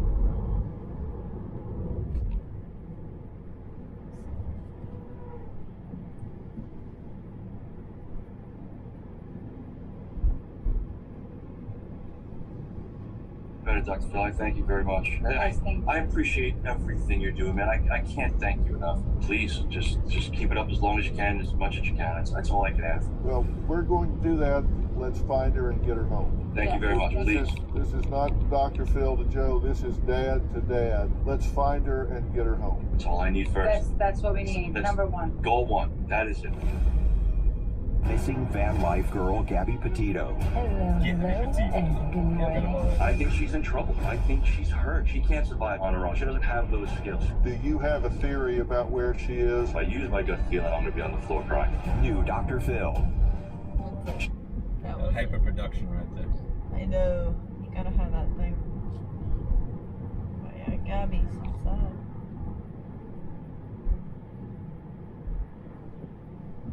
Keene. Erica, you remember Keene? Yes. The town where you tried to get a cookie? Look at this. I'm never gonna forget Erica walking around Central Town Square. No laundry, no errands, and no cookie. Listen for this. Or chores. Nothing but snuggle time. And cannonball time. It's time to dive into the moments we've been missing. To new memories. Hilton. Oh my god, there's a place called This Beacon morning, Road. the Gabby Petito case now considered a criminal homicide investigation after a coroner officially confirms the remains found in the Bridger Teton National Forest are hers, while in the Florida swamps, we're out here searching for Brian Landry. with no confirmed sightings of Gabby Petito's missing fiance, who's considered a person of interest in her death, law enforcement teams resumed their search of Florida's 25,000-acre Carlton Reserve, where Laundrie's parents said he went last week. Authorities are using drones. Turn windshield wiper on. Difficult. Essentially, 75% of it's underwater. Essentially. Drones, K9 units, and all-terrain vehicles to access remote Look at air. this. So they're using drones, canines, and all-terrain vehicles to search this 25-acre reserve for a person of interest. Like, come on, just say he's a freaking suspect in this case. That person of interest just sounds like, oh yeah, you know, someone threw some toilet paper on some trees. We're looking for some person of interest. Areas of the park. Terrain's very difficult. Essentially, 75% of it's underwater. The Okaloosa County Sheriff also posting this grainy black and white photo captured on a trail camera that shows an unidentified male backpacking in the woods hundreds of miles away. The now viral photo led to an extensive search of the area, but came up empty. On Monday, FBI agents carried out a search warrant on the home Brian and Gabby shared with his parents. Laundrie has not been charged with the crime, nor spoken to law enforcement. The case has captured national attention, with amateur detectives combing the internet for clues and sharing tips and theories on TikTok and other social media platforms, including this viral YouTube clip captured inadvertently by Kyle Bethune, showing a white van similar to Gabby's near the campground where her body was found. I saw the white van, you know, they're seeing flip-flops and the doors opening, but I think it was very, you know, instrumental to get us to where we are at this point. Authorities have not confirmed this is Petito's van. Petito's body was found under a small grove of trees on Sunday. Memorials for Gabby continue to grow both here in Florida and in the Wyoming countryside, where a simple cross made from river rock sits as a silent reminder of a young woman taken from her family far too soon. After the autopsy confirmed the body of Petito, Laundrie's parents released a statement through their attorney saying, "May Gabby rest in peace." Now, this morning, investigators are getting up to try and search again through that swamp. They say it's going to be another long day. We expect them to get underway within the hour. Guys? All right, Katie, thank you. Person. Erica's a person of interest. Oh, dive teams arrive and search for Brian Laundrie. You know, this is a lot of work for a person who's a person of interest.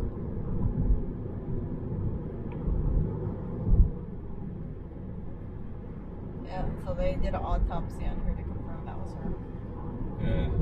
No, but also she had some tattoos too. She had a tattoo on her arm. So what are the chances of, let's say, a blonde individual with the same kind of tattoo, same height?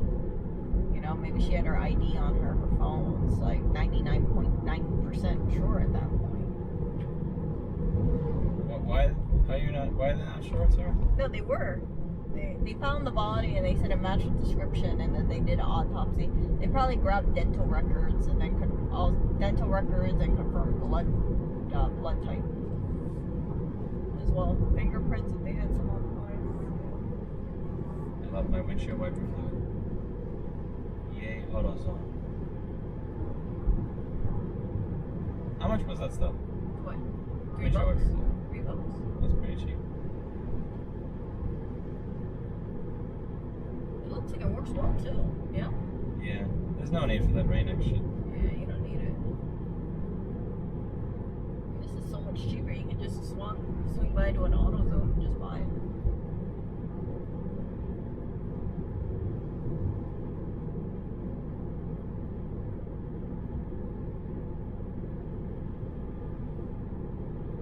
Formatic. Strange way to say four-wheel drive. I like that this car is four-wheel drive. It helps when I go on those weird dirt road ditch kind of things. I have grip. Are you excited? You're going to see Handsome soon. No.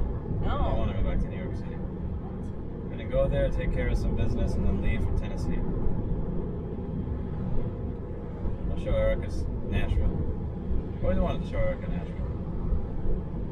Nashville is known for, the barbecue, right? Country music. Barbecue. Woohoo! I'm the steaks. Steaks and grilling and barbecue. I am looking forward to that. Nobody is in the left lane besides me, which leads me to believe that the left lane is a trap.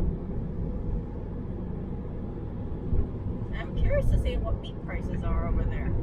Can you imagine? I could get a nice steak for cheap. Steak. Silverado! We should do it. I want to check out the town below it. It's Franklin, Tennessee, Brentwood, Tennessee, Nashville.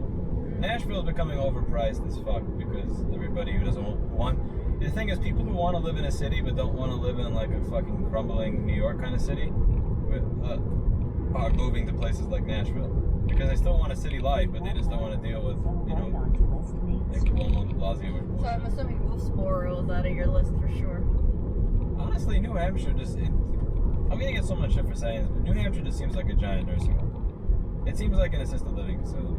Like, I have met young people here, but the young people, it's just...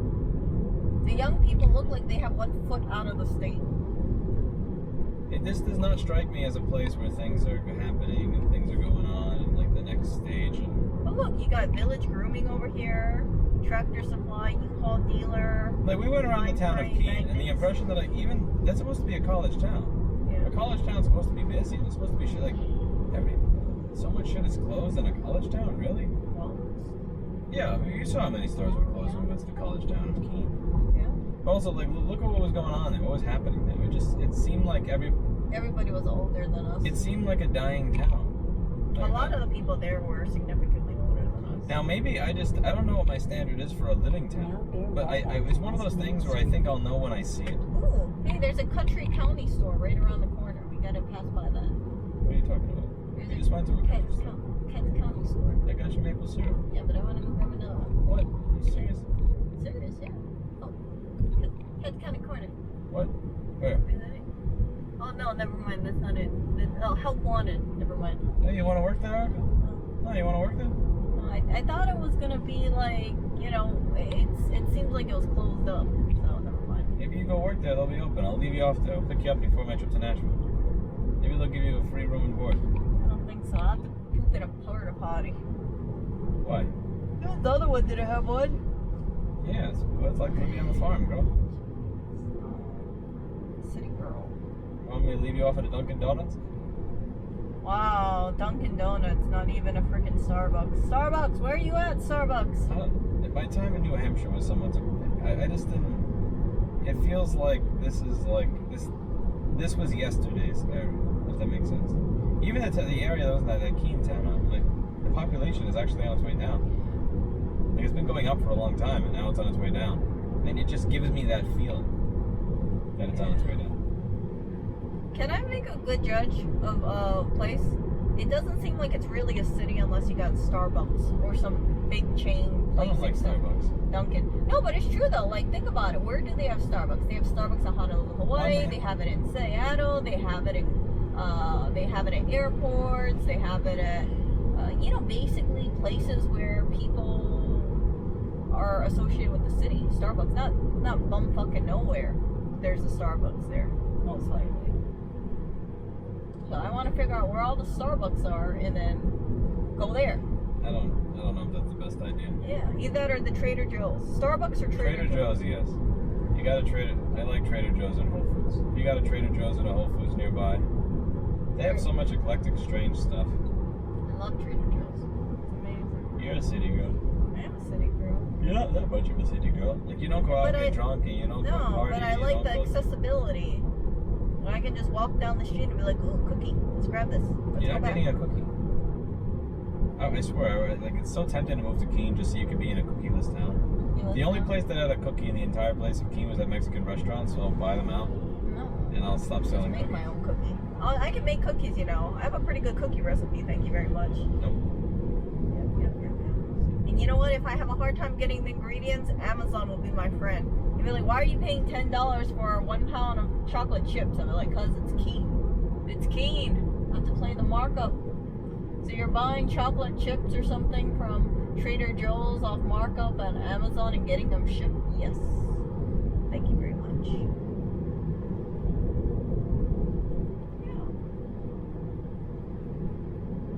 I don't know, it's just like I look at these country stores and I'm like, excuse me, do you have Ghirardelli chocolate chips here? No? No? Oh, okay. Jeez.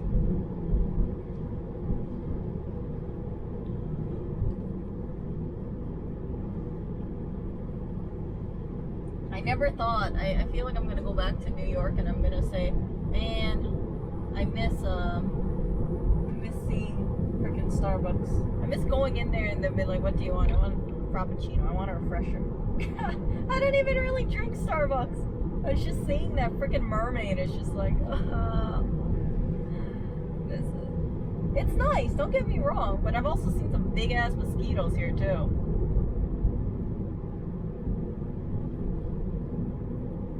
Cool stuff.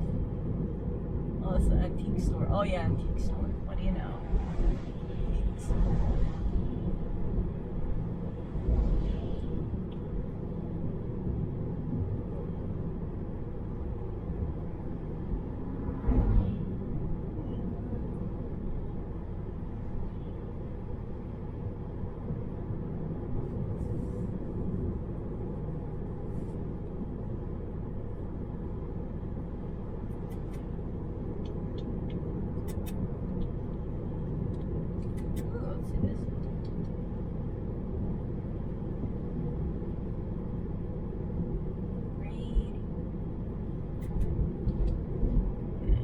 Do you think there's any country stores around here? I don't know.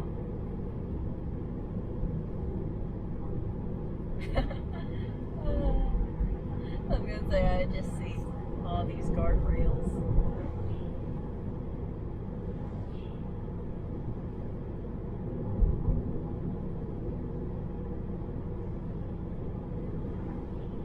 So, let's see over here. Yeah, it's sleepy. I think if you lived over here, like you said, you would just sit there and you'd be like, man, the trees are growing. What season it is? Maple harvesting season. What are they selling around me? Maple syrup and jam and apples and fruit.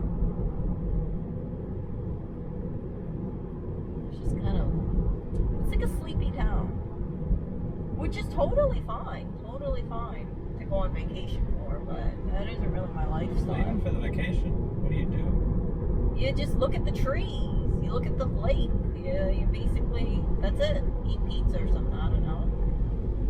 Like, that's what I saw at that resort, right? Eat fudge, eat popcorn, eat pizza, eat Mexican food at that one Mexican place, drink, that's it.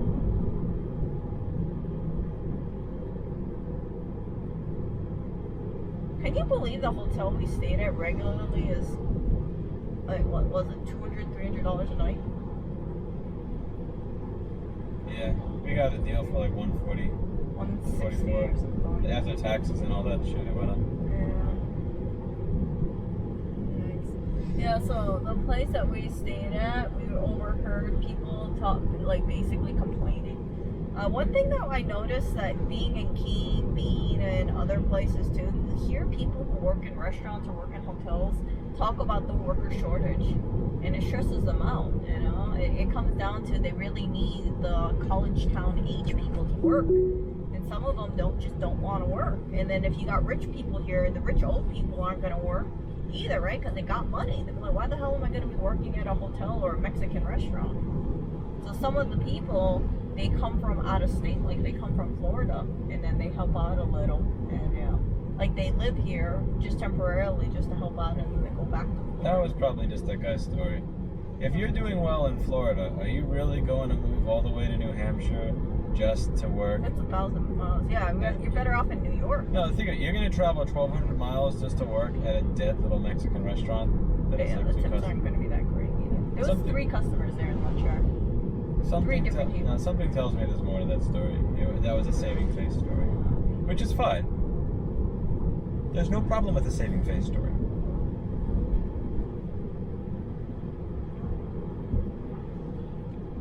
Oh man, I was just thinking, what do you think? Did you see any Petcos here or anything? I never did.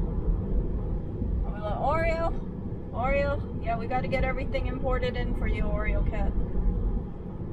You can't eat chicken. Can't eat turkey. He has to eat lamb, and I don't think there's. Yeah, I don't remember seeing Petco or PetSmart. He can graze. Can't graze. He can graze. No, he's a city cat. Come on. No, he's not. He couldn't survive in a city. That's why he meowed and screamed for me. From Liberty Avenue. Thank you very much. Here's what city cats do. What city cats do is when you look at them, they scream and they run away immediately because they're a city cat that wants to be free. Okay. Oreo is a country cat. That's why when he was walking around in the city, that's why when he was walking around Bed-Stuy, he looked at me and he started crying because he knew that he would be dead. That cat knows that he's not surviving on his own. He will be dead if he has to survive on his own. It's not happening. Yeah, that's why you took him in. Like I said, Oreo's bloodline was very good because I think he was bred from the whiniest of cat males, and that's why he survived as long. Unfortunately, Oreo got fixed, so that is the end of his bloodline. But I hope he has some kittens out there somewhere. I really hope he does. He's so cute. Can you imagine like little Oreos around? Oh, so adorable. He's never gonna have sex. I think he might have. Out there. But he definitely got neutered somewhere down the line. I don't know where. But I do see a number of black and white strays around, so who knows, maybe he has kids somewhere. Maybe his brothers or sisters. I know he definitely has brothers or sisters. I just don't know if they all got neutered. Yeah. I see Oreo and I'm like, oh, Oreo walking around with his little paws. I almost want to put booties on him. You know how they do it for dogs? They have like little dog boots. Put that for Oreo. You're like, oh, don't worry, Oreo. You'll be okay. Oh, jeez. Okay, autopilot, you can suck my dick. Fuck that. Nope. I'll hug the right side of the lane, thank you very much.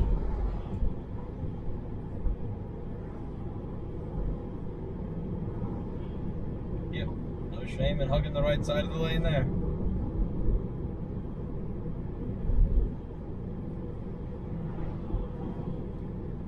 On a two-way street, I don't care if I'm too close to the right side of the lane. Yeah, I'd rather be, like, if I'm gonna, there's always gonna be a margin for error. And I'd rather my margin for error be closer to the right side than closer to the death of getting hit at 70 miles an hour by someone coming at me from the opposite direction. But it's not just them hitting me at 70, if I'm also going fast. If I'm going 50, he's going 70. It's like I'm running into him as he runs into me, kind of. But you know who would not be running after you? If I was behind you, I'd be at 28. Yeah, you would have already been run off the road. You would have already got run off the road. You'd be like, hey. You'd be in the bush over there. I know. They would totally run you off the road. 20 miles an hour on a highway. Like, hello. I would have all these stickers that say new driver. Don't honk at me, bro. Getting owned by water. My natural speed is like 25 miles an hour. You're adorable. But it is. Your natural speed is 25 miles an hour underneath whatever the official speed limit Oh, is. whatever. Well, usually a lot of places in Hawaii it's like 25, 25, 25. At least nobody honked at you this time. Yeah, who else there to honk at me? They'd be like, shit, we don't want to honk at her. She's gonna go down to 2 miles an hour. We're right behind her. I'm like, what? What? Come at me, bro.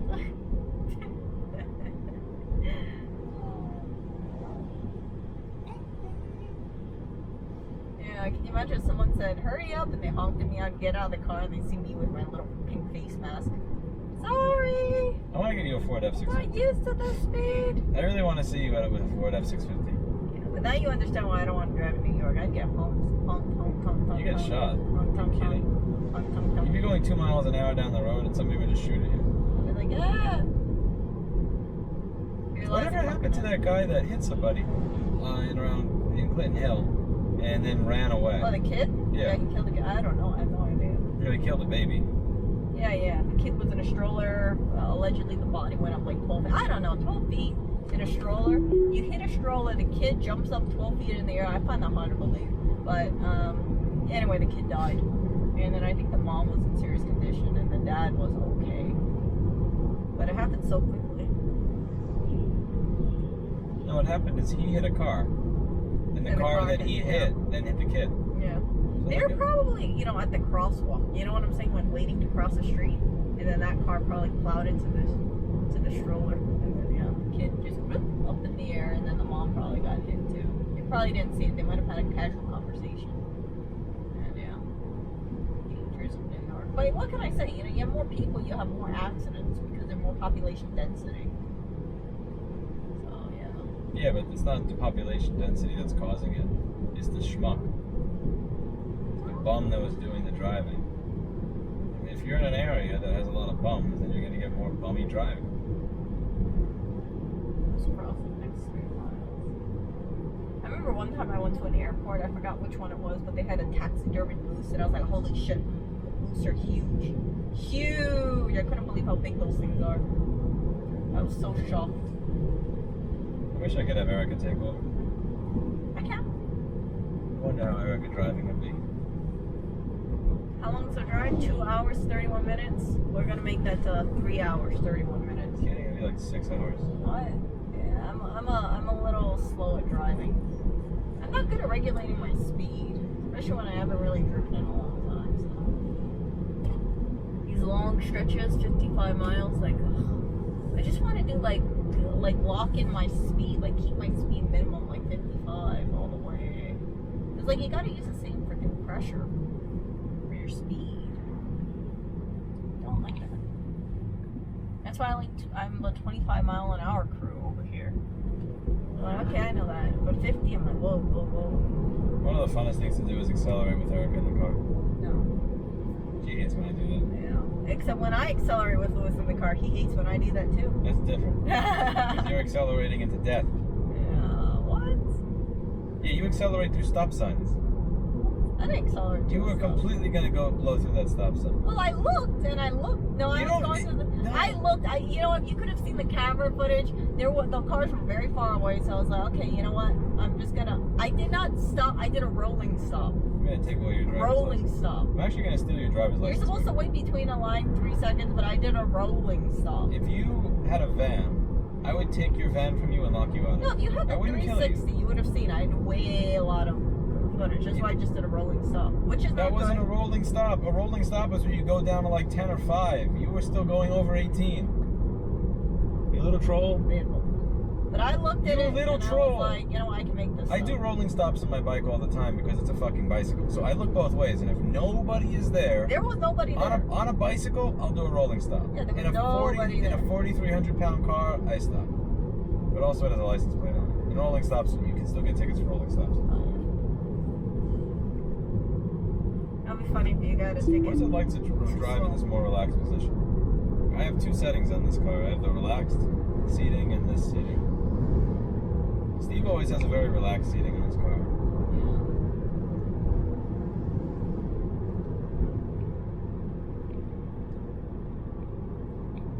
Truck. It's actually more fun to drive with relaxed seating. I wish you could put the steering wheel even more down. You could just put your hands down. In New York City, where I'm constantly afraid that I'm going to bump into something, I have the seat very far up so that I can see over the car. Someone I know, they actually they rest their wrist on their legs, and then they just hold it they just steer from the bottom. But that, I don't. What? They don't put their arms. You see how they go like that, yeah. I don't know how much I trust myself. Yeah, that's what I'm saying. That's what they do. I mean, maybe it works, but I don't know if I trust myself with this very much. Like, if I had to swerve.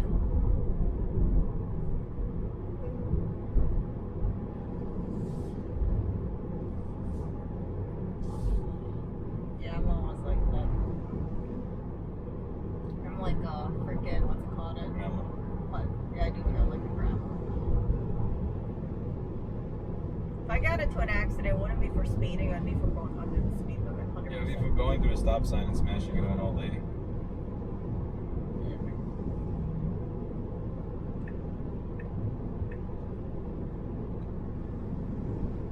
This cloud is very depressing.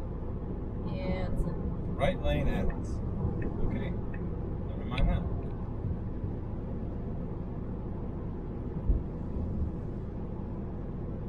Dodge Ram.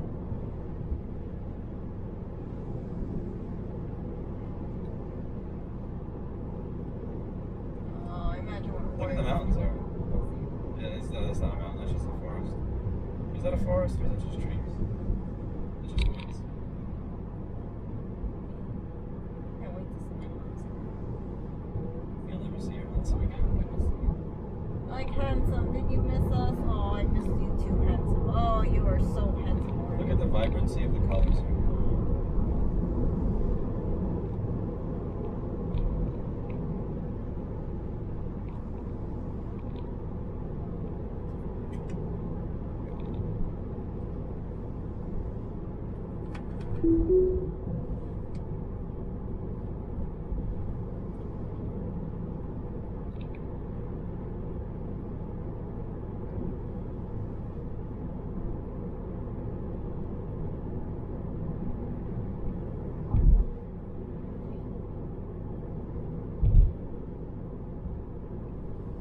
iPad Rehab.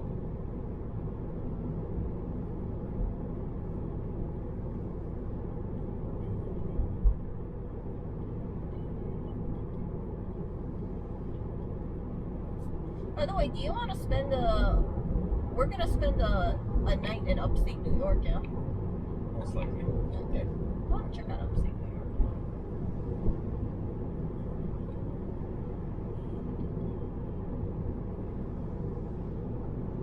Like, oh my goodness.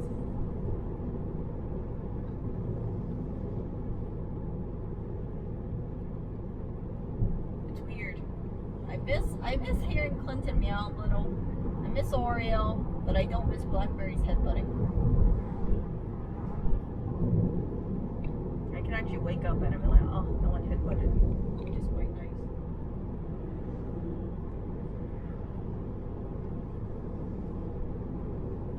She used to headbutt you, but now she headbutts me. Because she knows I feed her. I think it's just that she's saying that she loves you. No. Because she stops headbutting me when she gets fed.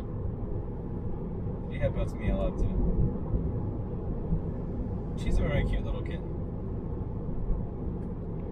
She's insanely cute. Oh, help wanted cruiser parts. Everybody has a help wanted sign. But do you think they're picky? I still think they're picky. I think they'll be like, oh yeah, we need help, but we want 3 years of experience. I remember the list of requirements for all these things. I'm like, fuck that, I've never said the amount of years of experience or anything. I have a basic job interview. I put the shit in front of you, can you do it? How many years experience? I don't give a fuck, because years of experience is useless. Years of experience means nothing, because what if it's bad experience? If you spend 10 years doing the job the wrong way at a shitty company and giving them poor performance, that doesn't matter. Let's say Kevin could say he has 2 years of customer service experience working here, and somebody says they want 10. I don't give a shit. I put Kevin up against anybody that has 50 years of customer service experience. He's better. Yeah. Because like he has experience, you know, working in a hellhole, which is working for me. But I mean, it's difficult, you know. Like, what type of experience is it? It's the type of experience, not the numbers. But again, it's kind of like childhood education, where the reason that they have you take tests in history about things that, you know, what date did this occur rather than why did this war occur, is because it's very difficult to make one a multiple choice question versus another. And it's hard on a resume to tell what is the quality of the experience that you had, but it's very easy to tell the number of years. Yeah. But like, I've never cared about that. If you care about that, you're probably missing the point. I remember when they had this huge laundry list and say, how much do you want it? How much we're paying? $30,000. It's like $30,000 for 5 years experience. Suck it, dude. Jeez. And then like, if you're not taking, someone else will take it. Don't you realize this is such a great opportunity for you? Call that exploitive in a sense. Never heard you use the E word before. Huh? Arrogance typically does not side with labor. You know what? No, I'm very pro-union. I'm very pro-union. I only want to work union. Very anti-bonus, anti-raise, anti... Look, let's put it this way. If you're a big company like Amazon, and I'm saying this as an Amazon shareholder, I'm totally fine with Amazon workers unionizing, hiring more, because I think it would be a better feel-good business model too for people. Like, it's not just all about the money. I think if you can say like, hey, support Amazon because they're leading the way, they're allowing people to unionize, they're hiring more people, let's get record-breaking profits. Let's tell people, support Amazon, support unionized workers, and people will go through it. They'll be like, why should I shop at my local grocery store if I can buy a lot of this stuff off Amazon and support unionized workers? I think that's a great idea. My dad's car did not have a cup holder. What did it have? How do you have a car without a cup holder? No, all cars have cup holders. Can you look that up? Can you look up a picture on your phone? What? Oldsmobile Delta 88, 1989. Did it have a cup holder? Better. They had freaking can vending sodas. Delta 88, Oldsmobile, 1989 year. Okay. Interior. It was blue. I want to get that car and make it electric.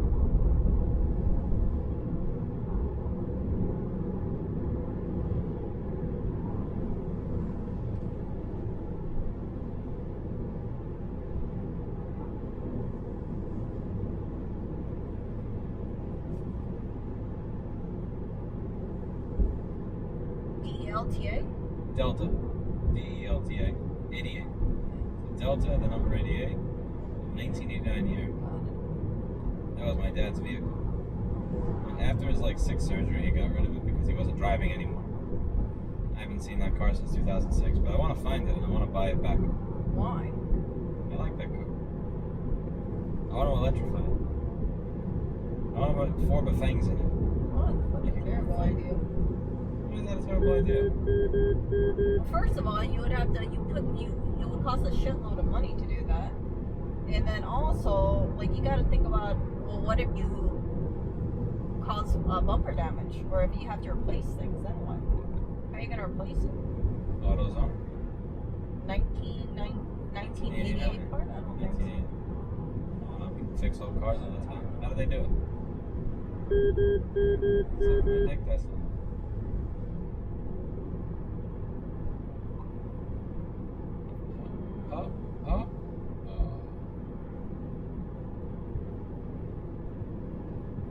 They sell cup holders, but I don't know if it came with it. Oh, look ahead, Eric. Look at the forest. Look at the trees up there. Look at how beautiful this looks.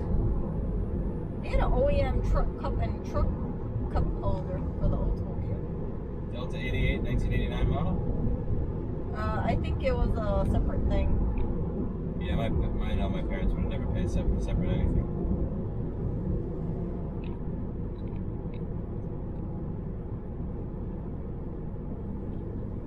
It was a convertible?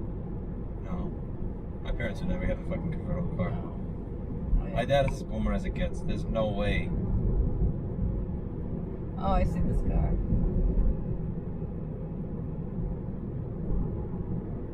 Yeah, because they had an Oldsmobile Delta 88 Royal convertible. Nah, he had the most boomerist one that you can get. I know, it looks pretty cool. I think he paid $17,000 for it. Wow. That's a lot of money. Back then, yeah. You couldn't buy a cheaper car? I think he got I'm only asking because like we got Toyota Corollas now. I think he got that. My parents wanted an American car because they were under the assumption, I don't know if this is true or not, or if this was true back then, that with foreign cars, when you needed a repair, you'd have to wait for the parts to be ordered. Whereas with American cars, you could fix it immediately. Whether or not that's true or bullshit, I have no fucking idea. And I would never trust my mom to actually make a decision based on rational, factual information. She thought all the foreign cars had to come from Japan. She thought that with a foreign car, if something went wrong with it, you'd have to wait a week or two, whereas with a domestic car made by GM or Ford, then you could, the parts were here to fix it immediately. Again, I don't know if that shit was true back in 1990, 1980. They bought that car in 1990 because they always bought last year's model. What? Why last year's model? They didn't believe in spending on a new car because you get 99% of the same features and you spend way less money if you buy last year's model. Why didn't you buy 5 years old model? Because they wanted something close to new, but not actually new enough to, cost an additional $5,000 for no reason. Like we're close to Wolfeboro. Remember old Wolfeboro, Erica? And video is still uploaded. At some point, people may see it soon. Now take the New Hampshire 9 West ramp on the left. On the left is a ramp. On the left is a ramp. I don't see a ramp. Take my boomer sunglasses off. Wait, it says keep right. That says do not enter. Yeah. It turns to the left. See? It says keep right as it turns left. Yeah.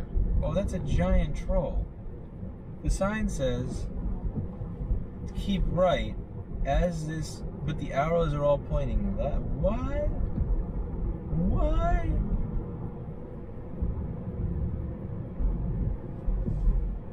What? That's weird. This is one of those areas where I only have like 2 feet to merge or no? Okay, this is a real highway. Okay.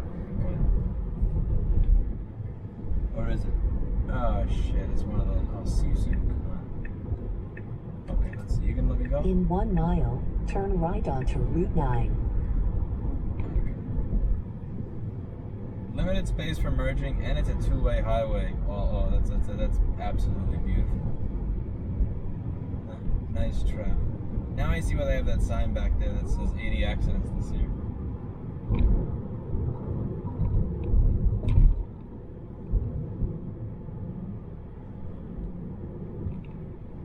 Look at that piece of rust above us over. It's a walking bridge, it seems. Would you walk over that? Yeah. Nice rusted bridge. There's a marketplace over there. Yeah, Mona something. Look, Eric, it's a truck and it's carrying wheels and tires. Yeah, that way in case one of those wheels go kaput, they got more. Leo.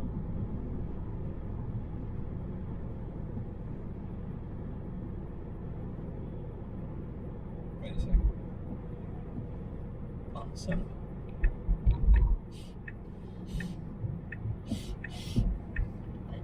a... Spreading COVID. Now turn right onto Route 9. The car was lying to me about the lane speed.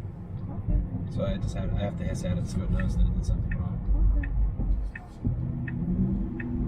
It's important that the car know that I'm mad at it. It's also important that the car caught track code. Okay. Oh, look at the scenery to the left. Man, that is nice. That is nice, Eric. Look, there's a liquor store on the next right. Can I drive drunk? No. Why not? Why? Drive drunk.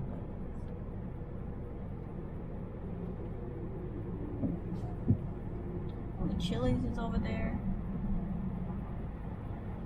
You wanna grab some food?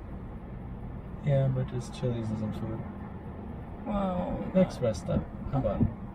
Yeah, we have 2 hours and 14 minutes until the next, you know what. okay. Is that the rest stop? Yeah. No, that's a charging station. Okay.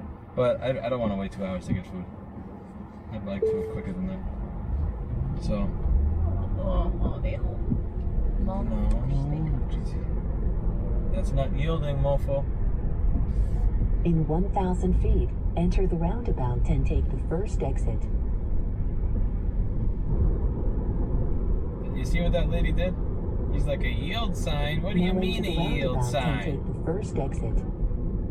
At least she's not in a Silverado. I have a fighting chance of winning. I have a fighting chance of not being destroyed. Ooh, bacon test. Love bacon. I know you love bacon. I love bacon. I love steak. You love this. No, I don't love it. Listen to that coil one.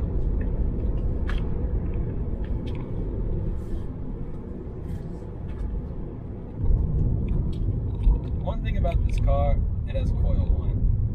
I mean, I guess you have to expect that. Like, if you're putting 200,000 watts through a fucking motor. My Bafang has coil wine with 5 watts.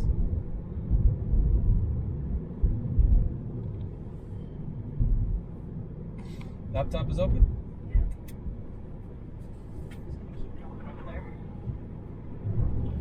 That's a giant Silverado. Did you see that one? No. That's the one where each side and the back has 2 wheels instead of 1. They actually, have you noticed that they style those larger trucks like a bull? It actually looks like a bull with pimped out quadriceps.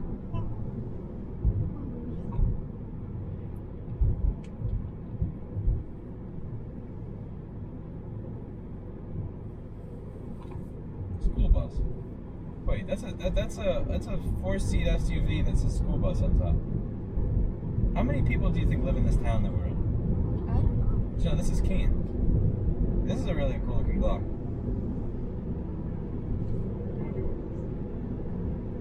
You want to try my sunglasses so you can see what it looks like? The nice yellowing effect. See what I see here? That's nice.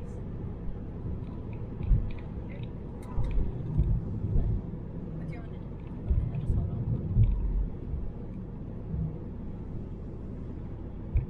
You can't see very far off the hill, so I don't want to hang off the hill. Now I see over the hill.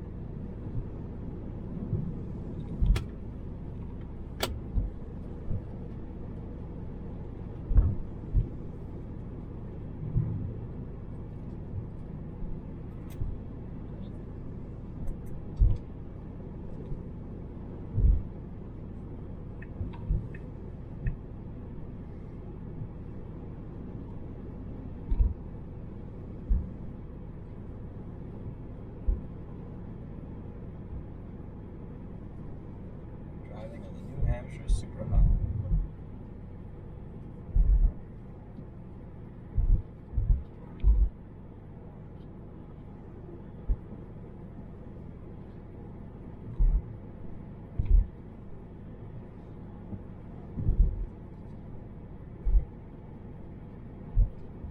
Was there any tolls that you had to go through? I didn't see any, but I didn't select toll free on this. I screwed up and forgot to select toll. Screw it. Just go with the tolls. Why? Oh, you save time. My time is not worth money. Bullshit. Your time is worth money. You spend 2 hours less on the road. That's 2 hours more you can go and explore the area, or just save rather than just saying like, okay, well, let me just like. There's one time it was like a toll. I think it was like $3, but the big difference between going through that toll versus no toll was like. My time is so worthless. I can't even get that place that wants me to fly to Vegas to pay for my plane ticket. Yeah, but that's because they know other people will do it. That's the thing. Like, if you're a promoter, you can easily say things like, "Oh yeah, let me ask 100 people, and if they say no, like it's kind of like cold calling. Screw it. Maybe someone will take it. Maybe someone will say, yeah, you don't have to pay for it. I'll pay for everything. You want me to promote your event? I'll do it for free. I will pay my way. I will pay for my hotel. I'll pay for my own." That auto care place wants me to show up there. Yeah. You want to get some food? Where? I just reversed the car. Look. I reversed the car. It's right there. Does it feel like the heat is on? Oh, it's not going this way.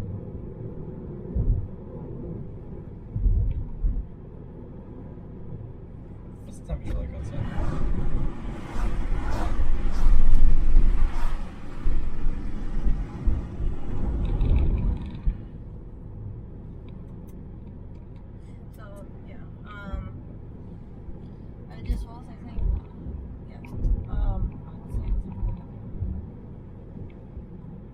Time being worth money.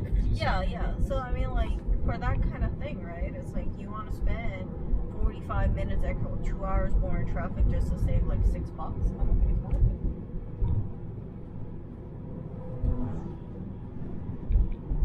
Yeah, having the easy pass really changes things. I didn't have it for one of my trips because it was stuck to the destroyed car. But now that I have this little easy pass, it just makes life very easy. Like, unless someone was like really short on money, I would say just go through all the tolls. And as long as I don't have to stop and count change and all that bullshit. Yeah, fuck that. Like, having a membership to that makes life a lot easier. Yeah. Sit back, relax. Because I mean, like, it's... How's my framework, by the way? It's open? It's back, yeah. It's open? Yes. But it's like telling a person, oh look, there's a Trump Pence poster over there with a phone number. Make America great again. He's not taking that sign down, is he? He probably still thinks he won. Hey yo. The fucking rain, bro. Well, clouds, usually when there's big clouds like this, usually make like a good chance of maybe rain coming. Dark cloud, heavy cloud. Leather store. We passed that before. This is right by the Mexican restaurant that I think. No, never mind. That was in Massachusetts. No, that's by here. Oh, no, the Mexican restaurant was in Massachusetts. This is the store that we just passed by on the way up there. Yeah. Moccasins, because I was talking about moccasins. But yeah, can you imagine a person who's like, oh yeah, you know, I was traveling and I spent an additional 4 hours just to save $10. It's like, what's the point of that? You're spending 4 hours driving just to spend $10, just to save $10. Stupid. So you have to also factor in, right? All the gas costs too, and then your own personal time.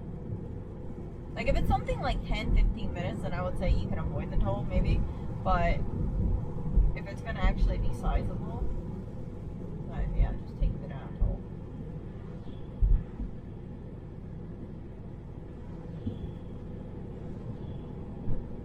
There's sometimes that you look at it, it says toll 1 is like, you know, you save an additional 3 minutes, like big one.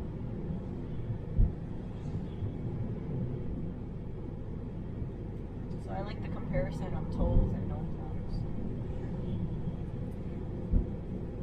By the way, if you want, I still have the beef burrito from earlier.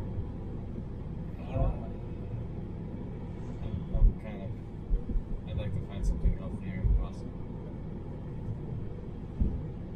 There's a Subway. Erica hates that when I'm traveling, I always go for Subway. I know what I'm getting. Like, I know it's a set 6, but I know, like, it's, I know what I'm getting. But I know how a Subway already tastes. Like, I think for people, if you're traveling, you want to try, like, the local food, not just say, like, I'm just gonna go to McDonald's. Local food is scary. Why? Especially in the middle of We're nowhere. the locals. We're not going to fucking India over here. This is the U.S. Like in India, if you're eating street food, like street food for India, then I would say, yeah, you don't want like dysentery or something. Like, yeah, don't eat that because your immune system's not meant for it. What's crazy is that we're still in New Hampshire. Yeah, so I only have intent to avoid ferries, not avoid tolls. Yeah. What's an HOV lane again? I forgot. I think it's multiple people in the car, 2 people, right? That's us, right? You had to use a HOV lane? It doesn't make a damn difference because there's no HOV lane here. Yeah, for sure later. Ooh, grass-fed beef. Oh, it added a minute to the trip.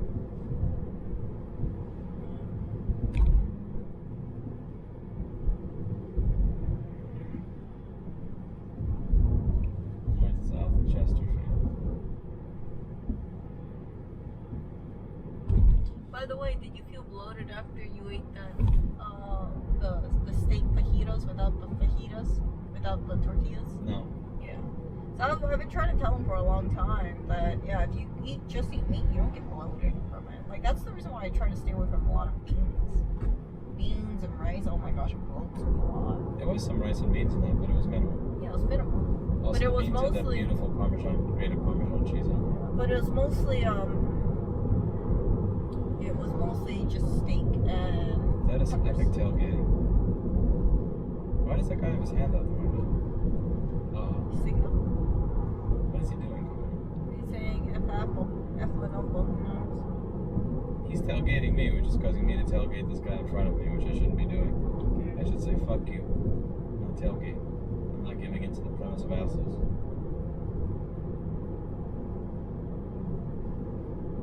You know how a way to get him to stop tailgating you? Go on the GTF. No, go slower. I'm like, you want to kiss my bumper? I got a camera there, guys. I can see it.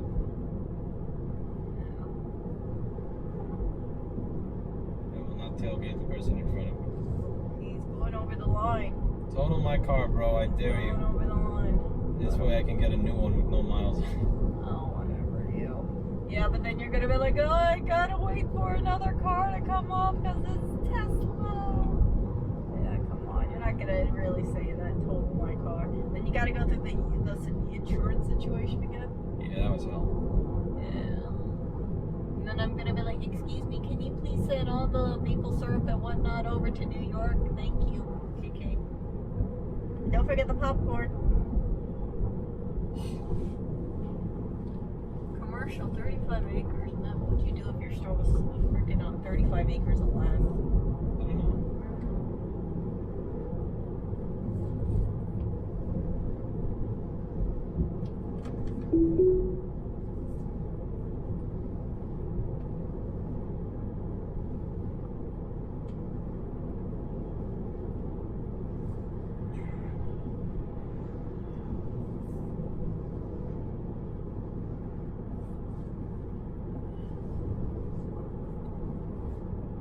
Tesla. Stay this way. Good Tesla. Don't get confused, you fuck. It's a right-only road.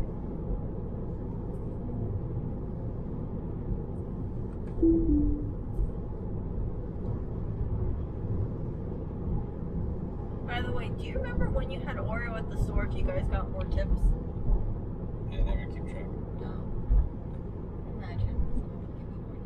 I wasn't keeping track of the days Oreo was there.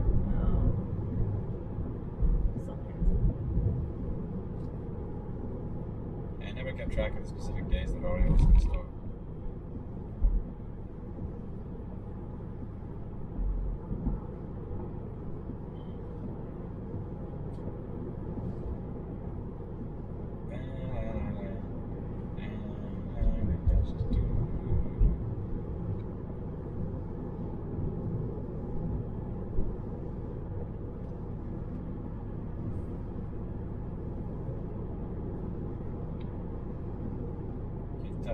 Oh, can't touch this. I would have aged very poorly if it did touch you. Very fucking poorly. I would have been like, oh, Lewis is singing a song, can't touch it, bro. That would have been a great YouTube short. Oh my gosh, that would have been amazing. I'm gonna leave you on the side of the mountain. Can't touch it. Now seems like a really great time to leave this micro influencer next to me on the side of a mountain. What? I'm just giving you some YouTube ideas over here. Hey, what? How much your monetization be? Giant troll. 2 cents. You actual troll. What? Maybe you could bank on the people with YouTube Premium. Jessa lives so far away, it's insane. You know who lives farther? Paul Daniels. Oh, Daniels. You really should make him your donations now. No, it just takes time, and I always got some other shit to do. Oh, I love to see. I have a list of homework. There's always something to do that's more important than that. That guy's transporting a house. Did you see that? He's actually transporting a fucking house, Eric. On a tow truck. If you had a big house, would you be tempted to have a little separate house for your cats? In 1 mile, enter the roundabout and take the second exit. If I had a nice backyard, my kitty would become an outdoor kitty. No. Yep. Can't do that. No. Yes, I can. What if a coyote goes and attacks your cats? Mr. Clinton will be fine. Yeah, an eagle or a hawk or something. Okay, a bird is not going to attack a fucking cat and kill it. You sure? Maybe, you sure? Maybe an Oreo. Oreo will get attacked by a pile of ants, but not Clinton. No, you can't do that. By the way, we're heading into Vermont. Remember this little bridge that goes over into Rattlesboro? Sometimes people let their cats roam and then the cats never come back. They get hit by a car, they get poisoned by neighbors. The safest place to be is keep your cats indoors. Like, I know some people that be like, oh, I don't want to clean up after the cat poop. But if you have a pet, you're responsible for your pet. I don't like any of this whole, like, I'm going to let my animal be free and then just like pop 2 cans of food and be like, I'm a great cat owner. Like, fuck America that. doesn't believe in freedom of the animal. No, it's true though, because it's like you hear about all this stuff that happens to people who just like believe that nothing happens. Huh? No. I say this as a person who knew someone who let their cat become a stray. The cat got into a cat fight. Then the cat got an infection on its backside that was really bad that the cat had to get put down. So I don't believe any of this whole I love my cat so much that I'm gonna let my cat Your argument suffer. is so bad that you have to use a fake voice while it's voicing. No, it's true. It actually did happen. It's not true because you talk like this, dude. No, it's true. People, there are bad things that can happen to animals, but what they're weighing is the happiness to the animal to be able to be free throughout the course of its life rather than confined to 4 walls, which is what animals are not supposed to be, confined to 4 walls. They're supposed to be out there in the open. You can care for your cat inside, but it's a quality of life issue. And they're making the choice to give the animal freedom in exchange for the risk. That's just hands-off ownership. That's like saying me telling. It's not hands-off. No, that is. That's like me feeding the outdoor birds and saying like, "Oh, look at me, I'm such a great bird owner." It's not, because the cat has access to your house. It can come in whenever it wants, and you encourage it, and you give it things, and you feed it, and you talk to it. Now enter the roundabout and take the second exit. Like I said, the dangers of cats going outdoors and getting hit by cars and things like that, it's not worth it, in my opinion. Mr. Clinton wants to be free. Does he? Or do you just want to say like, okay, I'll let my cat be free? He broke my window and climbed out of it. Yeah, and did he want to come back? Why didn't you just let him be free? Why did you rescue him? He didn't know how to come back. Yeah, so just let him be a cat. You didn't have to bring him back. He was crying out. Oh, well, just say like, Clinton, be free, Clinton. Clinton had never seen freedom before. Okay, because so he lived his whole life stuck in a cage. To take the It's like the guy Interstate 91 So South you could have ramp. just booted Clinton out. It's like the guy that Now was in take the Interstate 91 South ramp on the left. Stop talking. It's like that Shawshank Redemption movie where the guy, I forget his name, he winds up getting out of prison, Brooks, after 60 years, and then he hangs himself because he didn't know what to do with freedom because he was never given it. Okay. Yeah, that was Clinton. Yeah, and Oreo was given freedom too. What did Oreo do?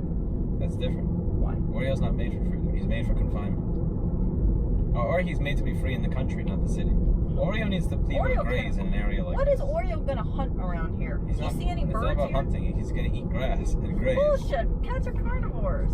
You can't do this whole thing like, oh well, he'll just eat some grass and he'll be vegan. Like, fuck that. That's the best he's gonna do because he's sure not gonna catch anything. Yeah, so that's what I'm saying. Keep your cat. Cats are not supposed to. Cats are not native in the United States. They're actually introduced invasive species. Like I can't go ahead and. Not native to the United States. They're not. They're considered an invasive species. They're very harmful to wildlife. Where did the cat come from then? I don't know, but they're not native to like Hawaii, for instance. We got a big feral cat problem. They're killing all the birds. Maybe they're native to Hawaii. No, they're not. They got introduced. By who? Basically we had a rat problem or a mongoose problem, and they said let's bring the cats in, and that was stupid. And then now we got the rats, and then I think they said well let's bring the mongoose in, and then they said bring the cats. Right onto Vermont 9 west toward I can't really Wolfeboro, blame them because there was no Wikipedia back then. But yeah, it just threw off the ecosystem.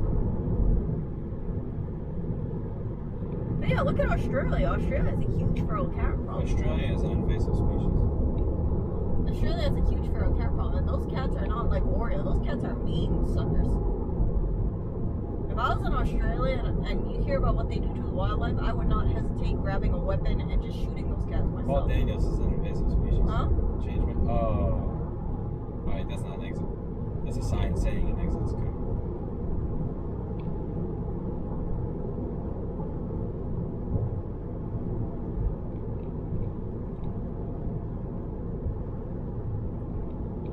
But yeah, they actually have bounties for cats if I remember correctly. That's how bad the problem is. IRC.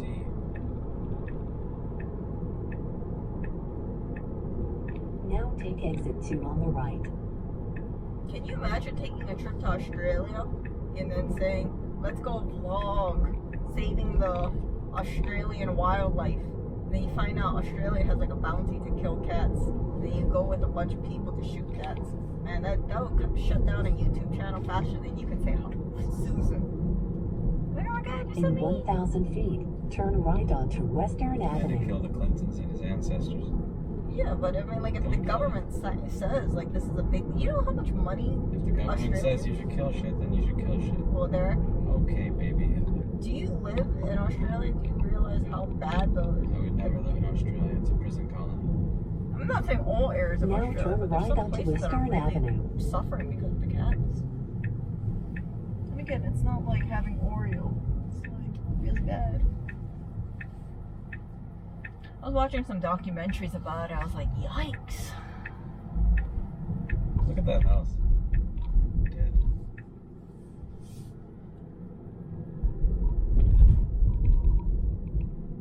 So many Wilmingtons. Wilmington, North Carolina. Wilmington, Vermont. There's another Wilmington. I forget. Ooh.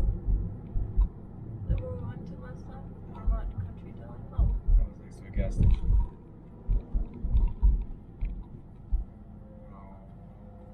Sorry for this. Give you a roll. I was supposed to do that when the battery was only down 20 miles. I kept it on. Sorry. You deserve a roll.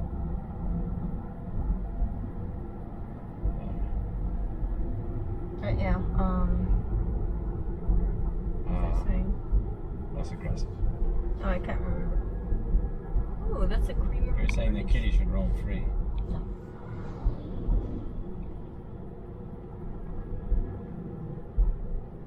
We're gonna have a problem like Australia. Cats will be wearing double masks. They'll be stuck inside unless they check their app. Australia is a perfect place to test that because they have the thing where if you're not quarantined, if you're quarantined and they check on you every 15 minutes, and if you don't take a picture of yourself inside, they send the police to your house. They could just do that with cats. I mean, listen, the thing is, instead of testing it with cats and then moving on to humans, they started with humans. I don't think the cats would tolerate it. No.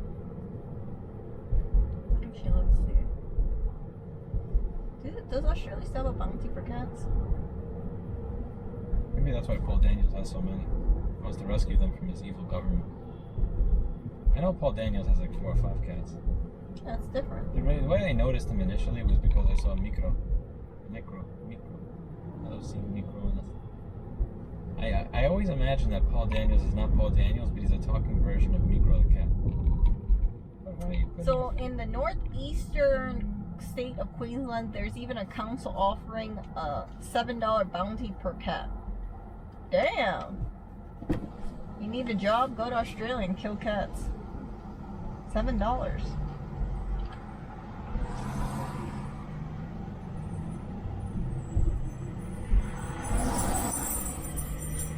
Kind of reminds me of Louisiana. They got that trio rat bounty thing. This was in 2019. Brattleboro, Vermont. It would be so much cooler if they called it Battleboro. Look at this. By 2020, the government wanted to kill 2 million free roaming cats. Evil fucks. Ship them someplace where they'll be appreciated. Yeah, ship them all to New York. Don't kill them. Yeah, we have a mouse. Honestly, take all those fucking cats and let them loose in the New York City subway. No. Can you imagine the smell of how all those cats are?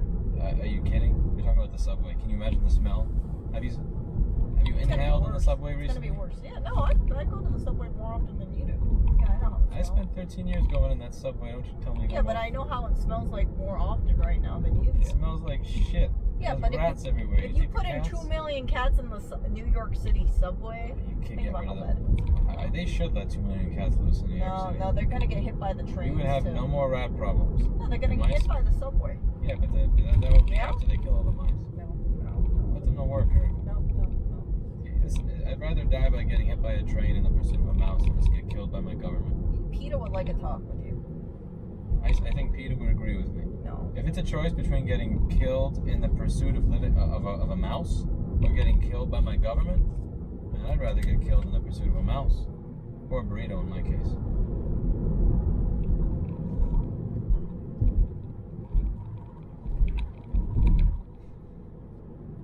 See, cats are believed to kill more than 1 million native birds and 1.7 million reptiles across Australia every day, according to a spokesperson for Australia's Department of Environmental and Energy.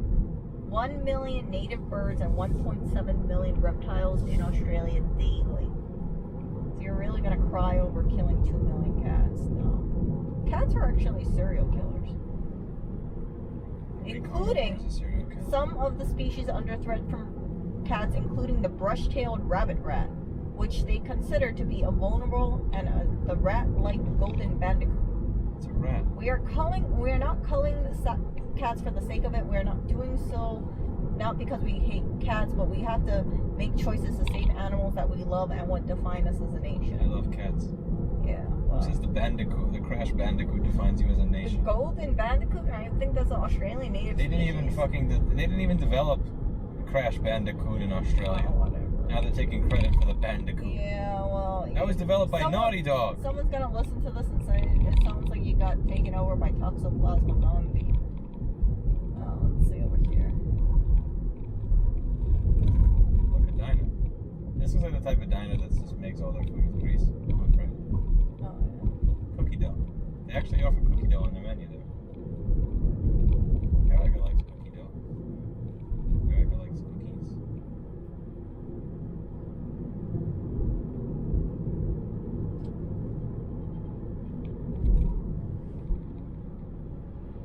Even in New Zealand, New Zealand wants to get rid of all the feral cats by 2050.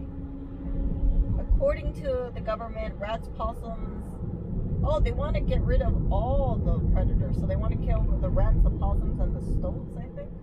You want to kill the rats, then don't kill the fucking cats. Yeah, but they said they killed 25 million native birds. Like cats eat the birds. They're trying to save the birds, so they're trying to get rid of all the predators. What do the birds eat? Insects. Exactly, so kill the birds, because they're killing all the insects in your country. No, they're killing all the insects in your country. Why not kill the birds? Kill the birds so that the insects can live longer. You see where this ends up? Let's see. But originally, like possums, rats, stoats, and cats, those are not native to New Zealand. Those were introduced species. Like someone went on a boat and they brought the freaking rat over. Who brought the rat over? Like back in the day. Same like with Hawaii. Rats weren't around until they started doing trading with like the United States or other countries. Karma for stealing the land from the Polynesians. And then same with the mosquitoes, if I remember correctly too. I'm on roll, by the way. Hopefully you notice a difference. It's less aggressive.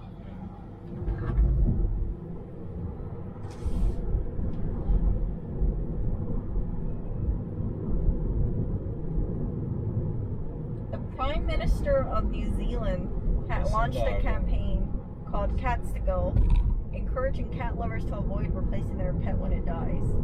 The cats are the only true sadists of the animal world, serial killers who torture without mercy. Yeah, Everything that kills to eat. We're not cat haters, but we want our environment to be wildlife rich. I agree. It is wildlife rich. You have cats.